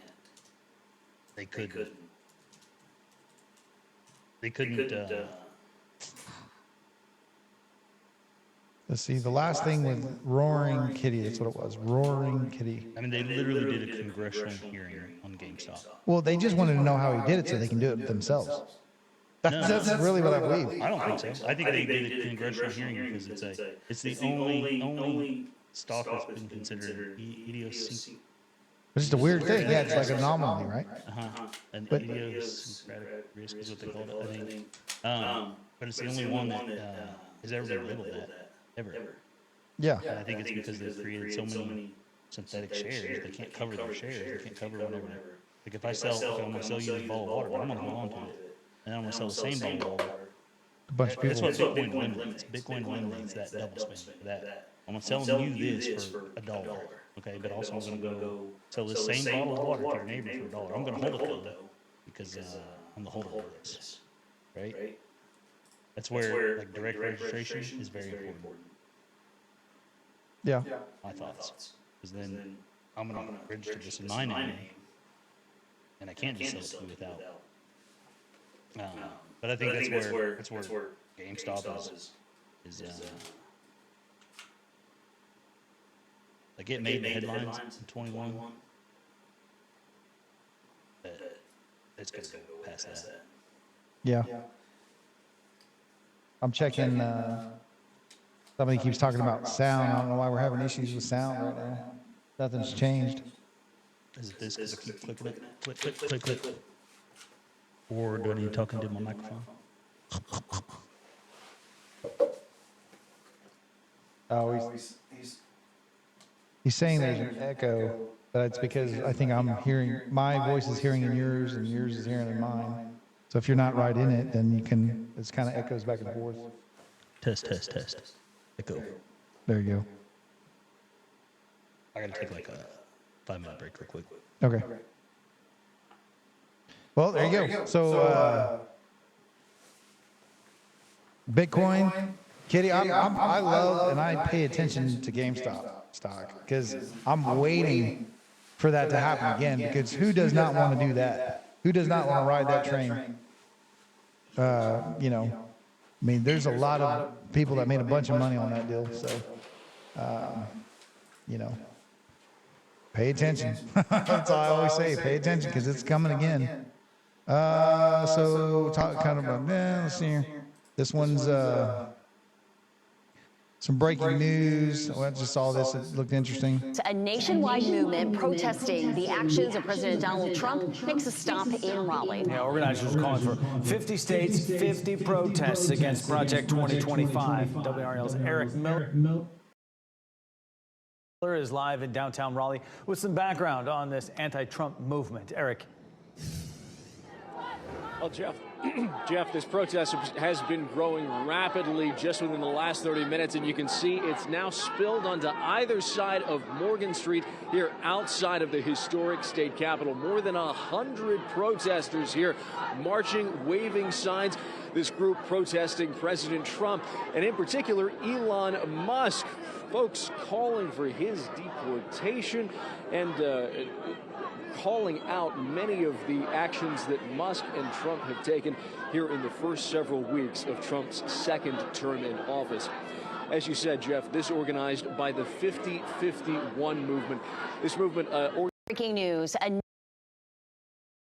So I will say, I'm just glad to see peaceful protest. You know, you always hear about people running around and, you know, I got to get up. You always hear them doing different things, but that sounds like they're, you know, that's how it should be done. If someone has a problem, you know, do it that way because that's how it should be done, right? Peaceful protest. So that's the way to do it. Let's see what else. I just kind of through scrolling some things, changed it up. Why are you not going to get crushed like a cockroach in this? How can you possibly be the giant payment operators long term? Watch how this entrepreneur destroyed Mr. Wonderful. You are going to get crushed. Mr. Wonderful, with all due respect, we're not going to get crushed. The technology we've built, of course it can be replicated, but it's difficult to build. You need a banking relationship and you need a regulatory structure in place. I feel like I'm at a funeral. Kevin, let him talk. I think it's a great idea. I hate carrying change. That's because you're rich. Why? Walk me through how you make money. We charge merchants $20 a month to earn. $20 a month? $20 a month. We also earn 3% on each transaction. Oh, I'll do the $250,000 for 25%. Mr. Wonderful, I haven't felt the love from you today at all. It's not about love, it's about Yeah, money. but there's been nothing that you've said today to convey that you're at all interested in the business. I'll give you the $250,000, 15% equity. I have one contingency. We do the deal, Kevin can't use his product. I'll do it at 15%. Why are you not going to get crushed like a cockroach in this? How can you? Could a telephone pole stop a... My daughter is 4 years. If I tell this joke, my wife. Old Harrison Ford. That dude's got to be old now, but talk about life of entertainment. So Trump's bold BlackRock Panama Canal deal. So I saw this. I just thought it was interesting to see what was up on that side. Yeah, of the I kind of here. want to go through this story. Hong Kong threatened to thwart sale of Panama Canal ports to America's BlackRock. Very, very weird, interesting thing happened here when you look at this. Okay, very interesting thing happened here. China and Hong Kong pushed back against a $23 billion deal where BlackRock, a U.S. investment giant, would buy a Panama Canal ports, Cristobal and Balboa. One is at the North Atlantic and the other one is at the South Pacific, from C.K. Hutchinson owner, Hong Kong billionaire Li Ka-shing, with Hong Kong leader John Lee saying it deserves serious attention. President Donald Trump praises it as the U.S. reclaiming the canal, but Beijing probes into antitrust and national security concerns that could derail it. As expert Gordon Chang warns, if Beijing stops this deal, that's a direct challenge to the President of the United States on an issue that he really cares about. The canal handles 5% of global trade. The deal, which includes 43 ports from 23 different countries, aimed to counter Trump's claim that China used the canal to rip off U.S. ships and fees. But Lee jabbed at Trump, saying, we oppose the abusive use of coercion of bullion tactics in international economic and trade relations. Tom, your thoughts on this? Well, first of all, what's really interesting is if you know anything about Hong Kong billionaire Li Ka-shing, he's known as Li Cash-in, right? Because of the deals that he's done. I can see where they get that nickname. And he did tremendous deals starting in the early 90s with cellular phones and everything. And it was Hutchinson Whampoa, which is now his derivative, C.K. Hutchinson. So this guy's like a major, major player. He's not a casual player. But he's always been a Hong Kong guy, not a China guy. He's always been a Hong Kong guy. And then he's got his son, who's usually has kind of screwed things up. Well, what's interesting here is BlackRock comes to him and says, hey, we'll buy these two things for, $23 billion. We'll buy these two ports. So that would be like you saying, I'm going to buy the Cypress Creek on-ramp to I-95, and I'm going to buy the Sunrise on-ramp to 95. So if you want to go on I-95 between those, you got to use those on-ramps. So it's a smart move by Trump. Trump asked him to do it. Trump said, hey, could you go buy these? And then you'll own it, and you'll make a lot of money. Because what has China been doing? They've been building these oversized bridges, and they've been also building infrastructure down there because they want to screw with the West and control of the Panama Canal. And Trump's like, I got an idea. You buy the two on-ramps on either end from Li Ka-shing. You do that. And that way, we'll have kind of a stalemate with China trying to put its influence on the Panama Canal. And who's the first person to speak up? Beijing. Hang on a minute. I think this deserves serious attention, whatever that is in Chinese, right? And it says, we think there could be antitrust and national security concerns. And we're like, we agree. Yours, not mine. Yours. And so I think this is a good deal for the U.S. to neutralize what China's been doing with the Panama Canal. And if you don't know how important it is, you should watch some of the stuff that we've done and that this man has done, because we've talked about how big and important this port is. Yeah, I mean, this is 43 ports that they bought. In the canal right now, there's 5 ports, okay? China owned 2 of them. We owned a very small port that's they call now facility. Singapore owned a small facility, and I think Thailand owned a small facility. Now we bought 2 of them. One is here Atlantic, the other one is here Pacific. Very, very important that is now taking place. But there's a couple things that the history with this is unique. This guy, C.K. Hutchinson, the founder, the owner of it, back in the 90s, he had a real estate deal that he did that Xi prevented from happening. So the two have history for many, many years of this taking place. Many, many years of this taking place. And, while this is going back and forth, he does real estate sell-off in 2020, 2021, way before, and Xi did not like that. So now he's selling this, and the deal happened very quickly. By the way, on the back end, think about it on the back end. BlackRock. What happened to BlackRock last 4 years? Positive or DEI negative? negative. Okay, DEI. You got the net zero ESG, deal. yep. You had ESG. So watch this. Whoever did this deal, brilliant. In January, if you can go, Rob, and you look at the net, what was it called? Type in net, not net zero. What's the, type in zero BlackRock climate change. Type in zero BlackRock climate change. It should be January. Zero emissions? Net zero statement right there. Net zero. Go to, if you can go to zero, if you go to net zero, go back a little bit, Rob, to see under the news. Go to news. If you can go to news right there. Zoom in a little bit. Look at the dates. BlackRock quits climate group as Wall Street lowers environmental profile. Do you know how big of a deal that was? This was the $60 trillion deal that BlackRock was like, we're going to go fix climate change, and you better be a part of it, and you better have a high ESG score or else. Remember this whole thing that we were talking about? Boom. BlackRock says we're out. Then in February, what do you think they do? In February, I think it's 24th, they say we're out of DEI. Oh, weird. When do you think the deal happens? First week of March. Wow. Okay. So whether this was, and by the way, you know who coached them through the process of this deal getting done with Panama Canal? Scott Bessent, Marco Rubio, President Trump, and others coached them through the process of doing this. And you know how quickly this sale happened? Like this, very quickly. And President Trump's been complimentary of BlackRock. I think founder Larry Fink in 2017 saying he made him some money in the past before. Here's the question and a concern. The main question we have to ask is the following. It's two questions, and see how you feel about this. Do you feel more comfortable BlackRock owning the Panama Canal? Do you know what type of leverage that is? Let me tell you.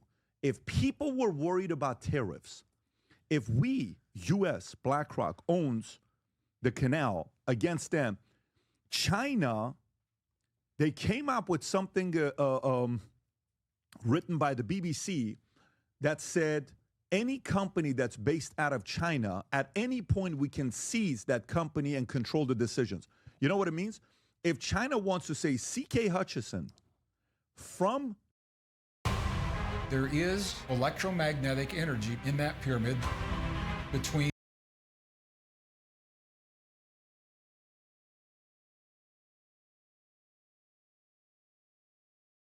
need to monetize these ads, you know what I'm saying? Yeah. No, but I keep seeing something about the pyramids and some scan. And China. It looks like, Yeah, it they looks keep- like they've got deep footings. Yeah, I don't.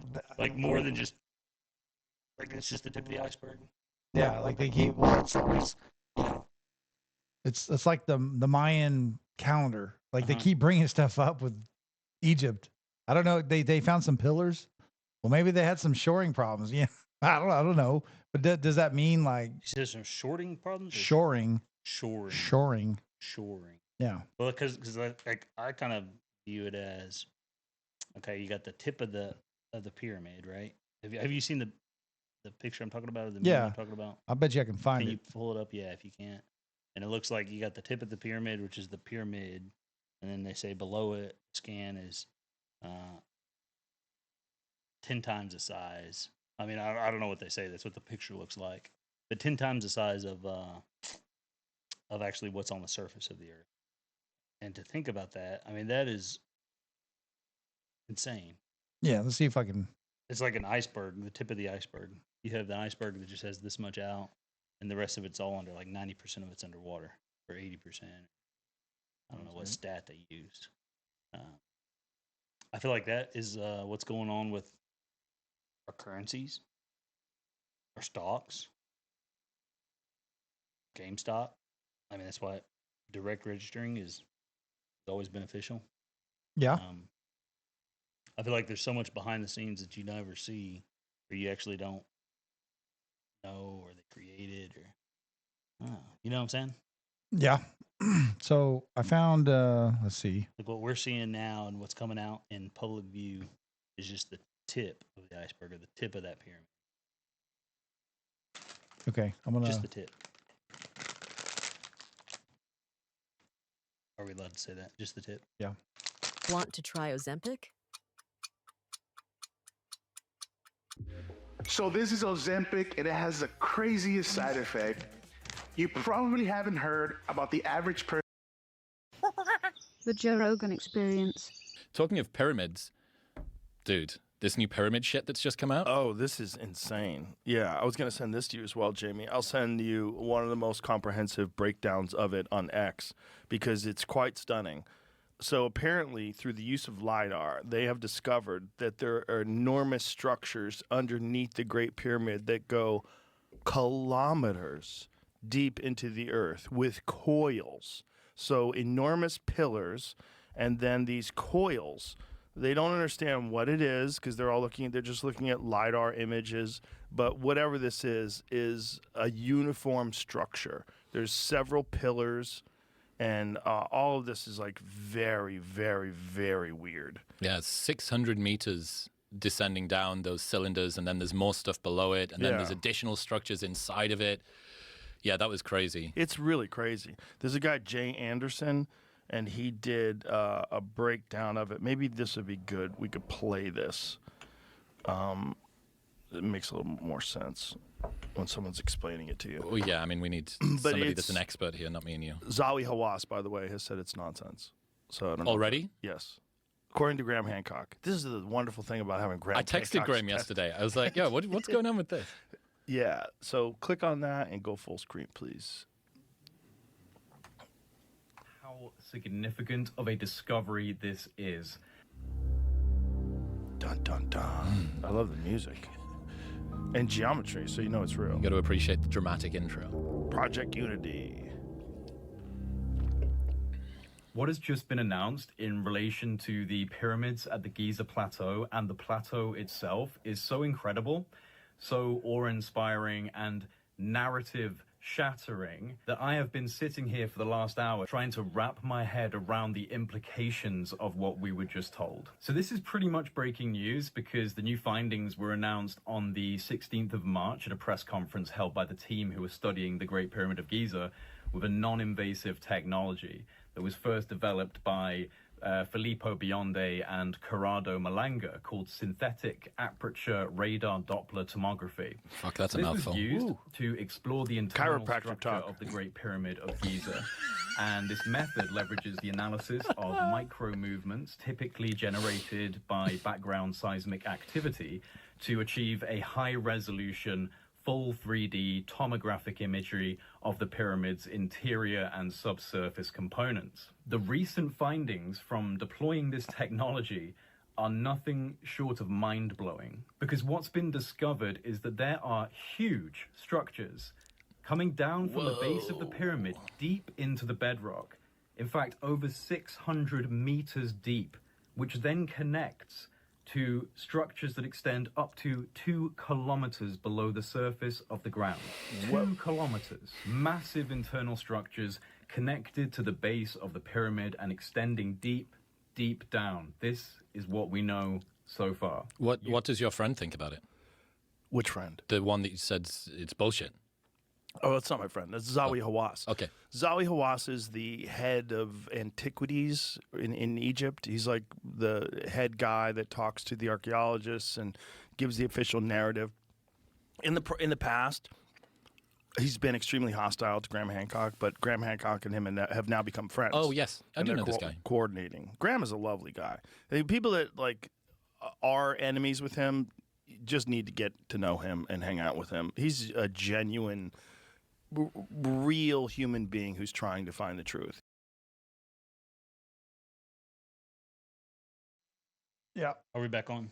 Yeah. I think we all are. I mean, we're all just genuine, real human beings trying to find the truth. Yeah, I've Trying had to help each issues. other out. I've had issues, guys, and people have had issues with me. And it's like, hey, it's just a misunderstanding, or they don't, just depends on how stubborn somebody is, I guess. Mm-hmm. But And I know I've been stubborn before. yeah, we all have, right? Mm-hmm. Speaking of stubborn, When are we going to kick out this window? Well, we can go over there. We can go over there after this and see what we can find. After this, I got to go pick up. I could just tell you. Oh, no. We got to go. You got to go with me. Come on. We got to go over there. Tomorrow, then. What day is tomorrow? Today's Tuesday. Wednesday. I actually have some weird stuff Actually, going got on. to check my calendar on that day. Because today is GameStop earnings. We can't interfere with that. So where's GameStop at now? 25? Is that what you said? It was. Hopefully it's like 35 now, 45, 55. That'd be awesome. GameStop, do it. You got it pulled up? Yeah, I can. I mean, I'll pull it up. Fucking, give me a second. Where'd I put it? What's the current price of GameStop? There it is. Wait. 25.29. And holding strong. Well, you're right about 25. Mm-hmm. 4 stocks to watch on Tuesday. GameStop, Tesla, Sava, S-A-V-A. I never heard of that one. There's so many things that you never even hear about. And then CCI. I know CCI's, what is that chart of? GameStop? Yeah, this is GameStop. Look at that right there, that 2 right there. This is a 3-year. You want 5-year? Look at that. Boom. How many That's people? The 5-year? This is the max. Or no, 5-year. Huh. So it just gets out of control, and then it comes back down, and it gets out of control, and then it comes it's just waiting. It looks like it's about to go out of control again. I mean, if you look at it, yeah, that's all it takes. Time. If you look at it, interesting. Very interesting. Looks like a repeating pattern almost. Mm-hmm. Well, I mean, there was influence, and that's what I was asking about earlier. Like, how was he able to influence that? Just from because that means anybody can go out there and just say, "Hey, buy this stock," right? And then everybody goes buys it. And I guess it just depends if they listen to him or not, right? Would you agree? He's not peddling the stock though. He's not peddling anything. I think he's. I thought he was originally. No, he would just post his positions. I don't think because he came up against a lot of people that. He would influence people to buy it. I think he influenced a few. I think there was a lot of people that were against him. I think there's a lot of fear and like shorters, or you mean? Yeah, shorters. People that had huge short positions. I mean, think about it. If you're going up against, they literally turned off the buy button on it. Yeah, I know. That's bullshit. I don't see how you can do that. Turn off the buy button. Robinhood. I mean, a bunch of different exchanges. Yeah. Turned off the buy button so that they could not. The average household investor could not continue to buy it. Which is crazy. How is that not illegal? Or is it they can do it because it was their platform? That's what. It was their button app, so they can control their app. So that makes you think, well, can they do that in the future? Mm-hmm. If you're not going through a stock market person. But my question is, if you were not on that platform, could you still buy it? On a different platform. Numerous platforms. So you can register them. We'll see what happens. That should be totally illegal. Should be. Especially if they have some type of influence in that market or whatever it is. Because isn't that one thing that right through fire now? Because they shorted GameStop. And then if it goes up, then I don't see how the normal stock buyer benefits from someone shorting it. How does that add fuel to the fire, I guess?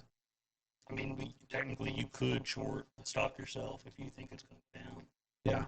But, I mean, whenever... Here's the thing. Do you think anybody shorted Tesla stock and they have influence on what's going on right now? Absolutely. I mean, I'd be curious to see how to look that up. Why are people keying on them? Why are they setting them on fire? Right, but do you think somebody hey, I'm going to short them, they go down in half and they make billions of dollars just going short, and then they can turn around and it goes right back up to 400, 500, whatever? Mm-hmm. They could. I mean, tomorrow, imagine if tomorrow you woke up and it's $400 again. And imagine if you ever bought it. Yeah, but when you say that's just an easy double, that's an easy double. Everybody looks for a double. I mean, everybody wants the triple, the 10x. I think it's an easy 10x if you hold it long enough.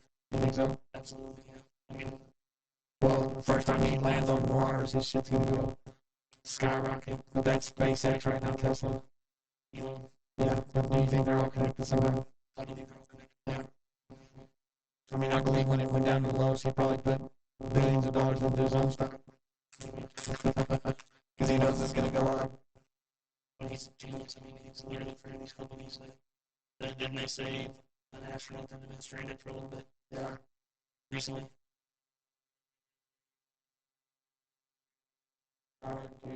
Is the idea that check, like check.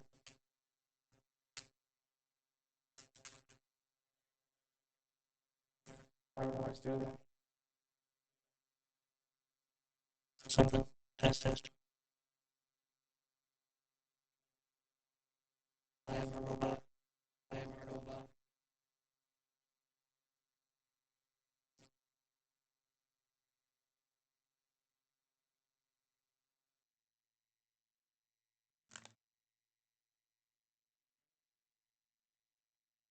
I hear you, but I'm in the same room. Test.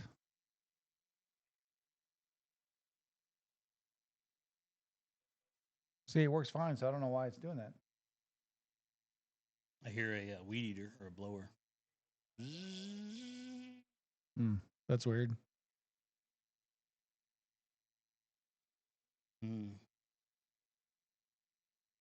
Well, I can hear you now. It sounds like a robot. There's some type of mixture or something. I mean, it's fine now.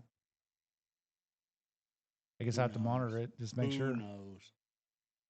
Yeah. We need to get a tech, like a legit sound guy, sound tech.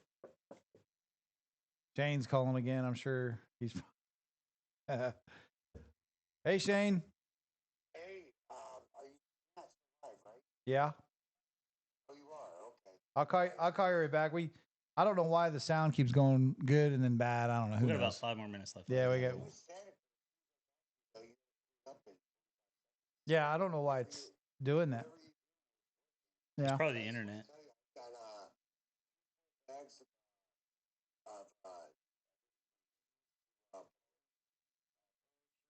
Like that, and I've got a half bag full of bleach, pneumonia, multi-purpose, like that.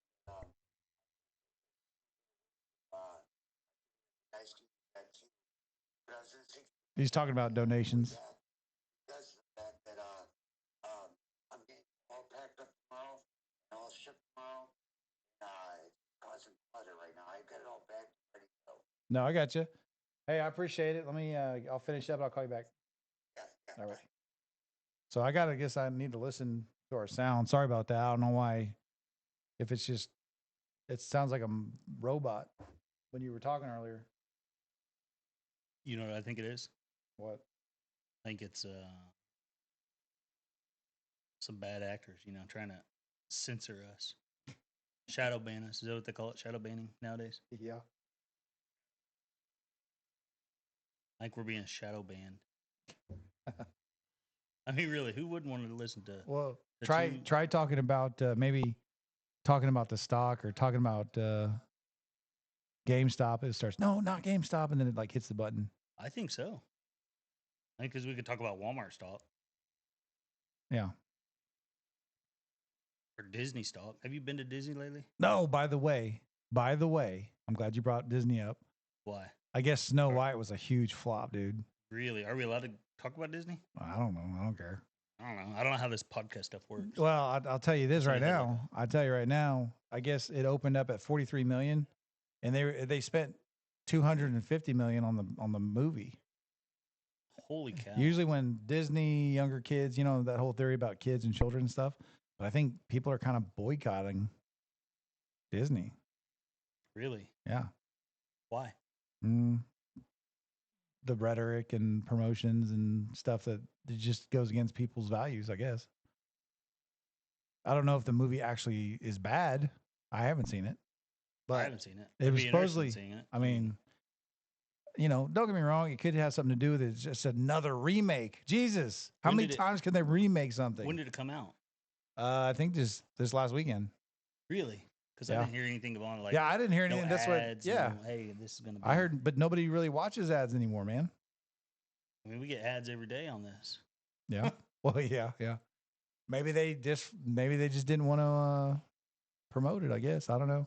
But when they said that, I was like, Snow White. Like I know that Snow White was coming out because the whole Wicked thing, right? The Yellow Brick Road. I mean, that did okay, right? All right, I got a challenge for you right now. Hmm. Name the 7 dwarfs. Oh shit! No, I don't know. Sleepy, drowsy, That's what I was first to say. anxiety, Anxiety. stressed. That's the other one. That's Yeah, I Inside don't know. Out. I have no Or idea. Inside Out too. Have you seen that one? Yeah, that's actually pretty good. That was actually pretty good. That was a good deal. But I you just can't think watch that it when they do these, they need to keep the politics out of it, dude. For the kids stuff. But can you do anything without politics? Well, yeah. I mean, you don't have to bring up. Well, yeah. All right, start telling me a story Bambi. about something. Bambi. What do you mean they kill him? They kill Bambi. Well, it has. I mean, Or kill Bambi's mom. are they? The hunters. It's like Start talking about pro something. Bambi culture or what? Start talking about something, and I'll bring it up. I mean, you could politic anything. You could bring Yeah. politics into anything and everything we talk about. Yeah, Maybe we maybe. could just be hanging out, and then I could. Oh, I'm gonna argue this, and I'm gonna talk about So- this politics. Okay, so I saw Mickey 17. Was Did it you good? Did you hear that? I was super excited about it, and it was to me. I give it a thumbs down, man. It was a thumbs up for like technology and like it was a scientific because I like science. I like the technology side, but I think it was selling you the concept of like cloning, but had no. It just really didn't have a storyline. Halfway through it, you're like, I started looking around. It's been a long time since I lost total interest halfway through the movie. Started looking around, just kind of going, well, okay. And it was awkward in some spots. I mean, I've been wanting to see it. Oh, 'Cause I that's watched the what- trailer. The trailer, I was hooked. I was like, holy cow. Yeah, I was like, this is like cool. an Inception type of deal. Yeah, it's going to be really cool. You're gonna going be to see some cool things. Man, there's some just really awkward. Because like him and his girlfriend, where they accidentally make so many, and so they do like this whole like scene with her and the dudes. More than one. Yeah. But But think of all the cool things you could have come up with. And it's really depressing because like the guy keeps dying, and you're just like, they could have made it cool. Yeah. It just went awkward quick. Because the idea of it sounds really cool. Yeah, no, the idea is cool. The scientific of it, science behind it. I thought, oh man, this would be awesome. Thumbs down, dude. Totally. Snow I'm gonna have to White, watch I have no idea, but everybody and their mama is saying that it's not good. Really? Yeah. I'm gonna form my own opinions. I always like forming my own opinions. Well, absolutely. Watching it, going to see it. But are you going to spend the money? That's a good question. I may wait till they both come out. Well, on, yeah, I'll wait till Netflix or I'll, like anything else. on the Disney. They come out on the Disney Hulu Plus. Yeah. The Disney Plus. That's what it is. Disney Plus. Yeah. Yeah. Because sometimes it's expensive to go to the movies. You know how much it was for like 2 of us the other day? Yeah, no, it's like $15 person, isn't it? Oh no, it was like. Are you going to 40 like the movie grill style, or are you going just to like the average at like AMC?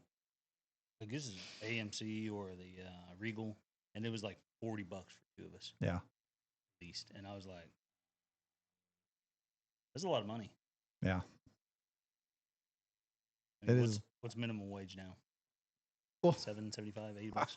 I saw something talking about like, so a bag of potato chips is $5 now. Okay. Mm-hmm. So most people work $15 an hour. So you really, ultimately, you're working through 3 bags of potato chips an hour. And then it breaks it down going, well, you only earn 3 bags of potato chips an hour. And then if you really break that down, that's only like 2 potatoes. So if you work for 2 potatoes an hour, like it just keeps going. It's like, oh, it brings a different perception. It does. When you put it that way, it's like, it's like, yeah, you're only working $15 an hour, which is usually good hourly, Decent. I for mean, someone it's- starting out. And then it's like, yeah. yeah, you're technically working for 2 potatoes an hour. Holy cow. Oh, dude, like, how more depressing can you make something? Yeah, that's crazy. Let's talk about the good news, though. Let's talk about Yeah. the good things. Instead of being political and talk about the negative, Yeah. let's talk about how it builds character, how they are literally the people that do that and the work Oh. on an hourly basis like that are literally the backbone to society. Absolutely. So I want to say thank you Mm-hmm. from the bottom of my heart To people that work hard like that, thank you. If you work harder, you get an extra half a potato. I'm not joking. For bonus. It's almost depressing, bro. No, I mean, a potato? I just thought it was, Extra half a potato? Yeah. I'm going to throw it here. My water bottle. that costs like a potato, dude. Oh, man, it's depressing. I mean, I'm serious. If you are a worker, hourly wage worker in today's society, and you're doing a good job and you're doing the best that you can, I really want to say thank you. Absolutely. Because those are the people that are literally making the world go round. Technically, saying no tax on tips, no tax on overtime. Mm-hmm. I mean, that's a big thank you. That would be a good thing. Is that what I mean? Is Trump trying to do that? No, it's done. Oh, that's good. It's done. Yeah, no tax on overtime, no tax on tips. There was some I think if you make under a certain amount, there shouldn't be no tax. Yeah. I mean, if you're making under $20 an hour. Well, the other day on the show, we were talking about, because Shane What's Up was in, and he was talking about Social Security, and it's like, under the poverty rate's 25,000, but then like Social Security literally only gives you 18. So it's like, and it's support, right? It's only extra support. Mm-hmm. So we brought the concept of why not remove the lock of, instead of getting Social Security at 67, why not move it to 50? You see what I mean? If you can prove that you worked, 20 years and that you're legitimately, you worked in the system, wherever you worked the system, and paid into the Social Security side, why not lower it to 50? Trump's listening, administration, lower that bad boy to 50. Because they keep moving the bar up and higher. By the time our kids will get through, it'll be about 75. I was like, oh man, like, you can't depend on me as a kid. I was told you can't, I can't depend on that. As a kid, I was told that. Yeah. To be able to retire. And I find that very true. I mean, it's, like you said, they keep moving it up. Keep raising it. They did it again. It's because it's time. Time to say goodbye. Time to say goodbye. If you're listening, I think it's the deep state.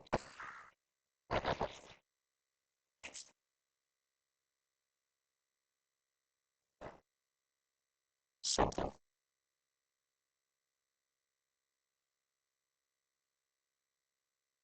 All of you watching and all of you listening, listen up now.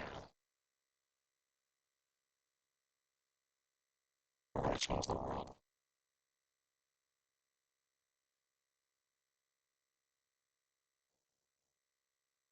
Thanks for listening. I don't know why it's doing that. Thanks for tuning in. Let me out.